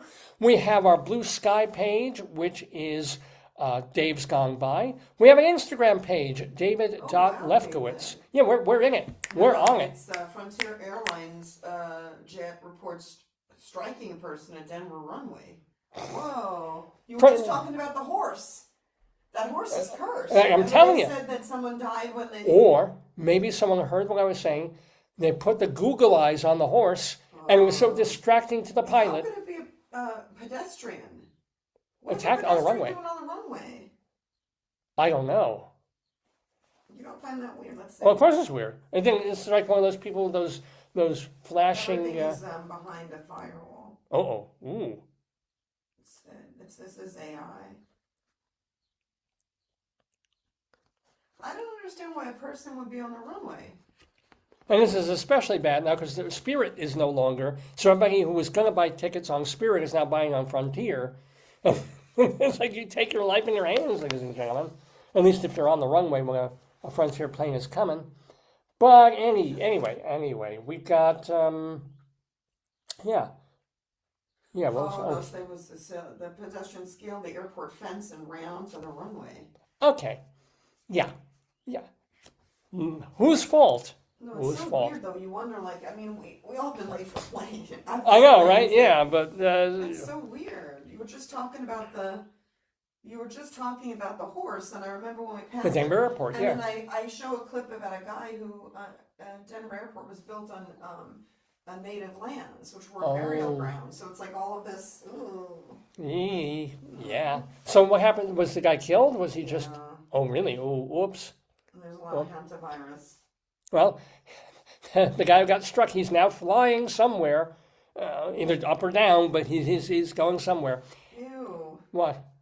I'm just reading about hantavirus. Speaking of our last item of business, because I mentioned our X feed, Blue Sky, Instagram, find us all over the place, but the main place is davesgoneby at AOL.com. But I've saved this for last, because he's going to be really, really happy about this.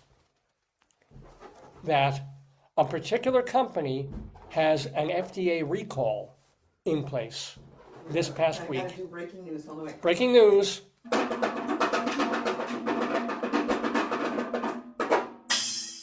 The wonderful company Utz, or as I like to say, Utz is recalling various packages and brands of Zapp's and their dirty brand potato chips because not of the potatoes themselves, but the flavoring that has milk in it could have salmonella.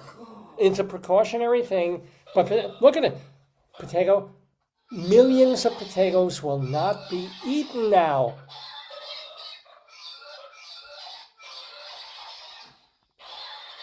What I don't understand is, has a salmon ever gotten salmonella? I mean, think about it. I mean, it would be funny if a whitefish got salmonella and, salmon got whitefishella or something like that. Or tuna got salmonella and salmon got tunella. You can tell I'm babbling. It's the end of the show, ladies and gentlemen. The end of our 30th episode, 31st episode of the Dave's Gone By Facebookio, Podcastio, Programmio on the screen. Why are you holding the I don't know. Whee! Oh no! There we go.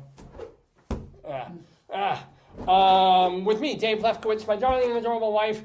Just want to give a shout out, of course, to the moms.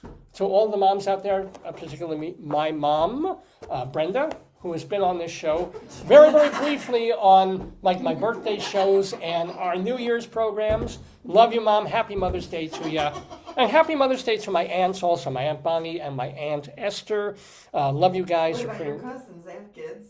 Yeah, all of them. Let me see if I can name them now. They're all moms, that's right.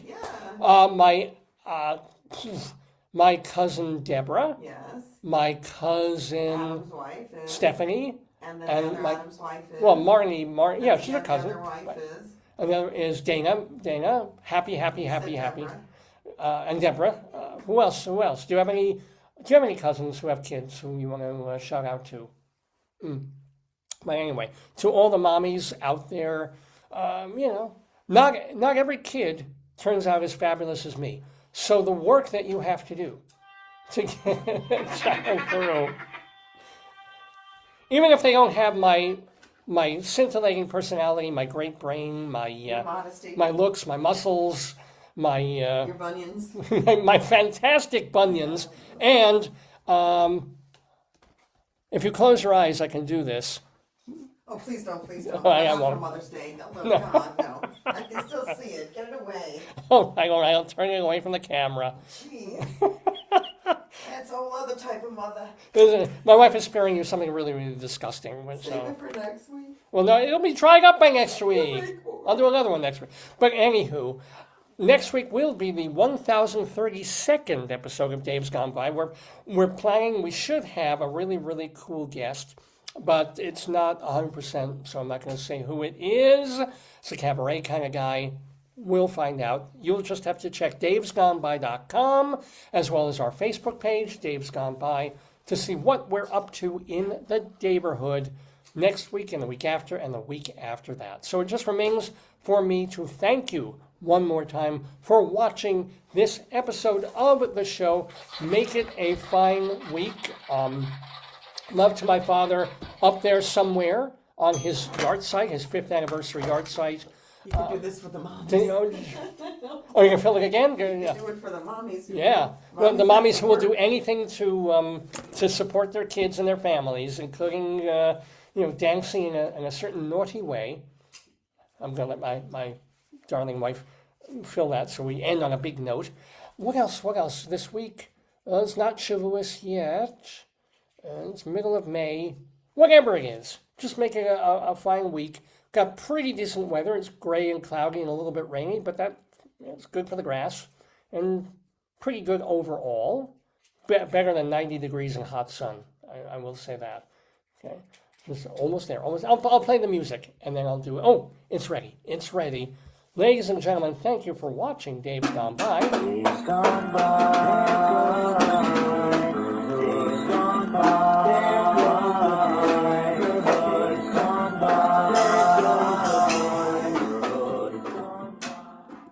Put them all together. They spell mother. Oh no!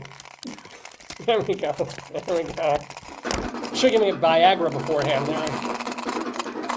All right, there he is. Have a great week. We'll see you next time.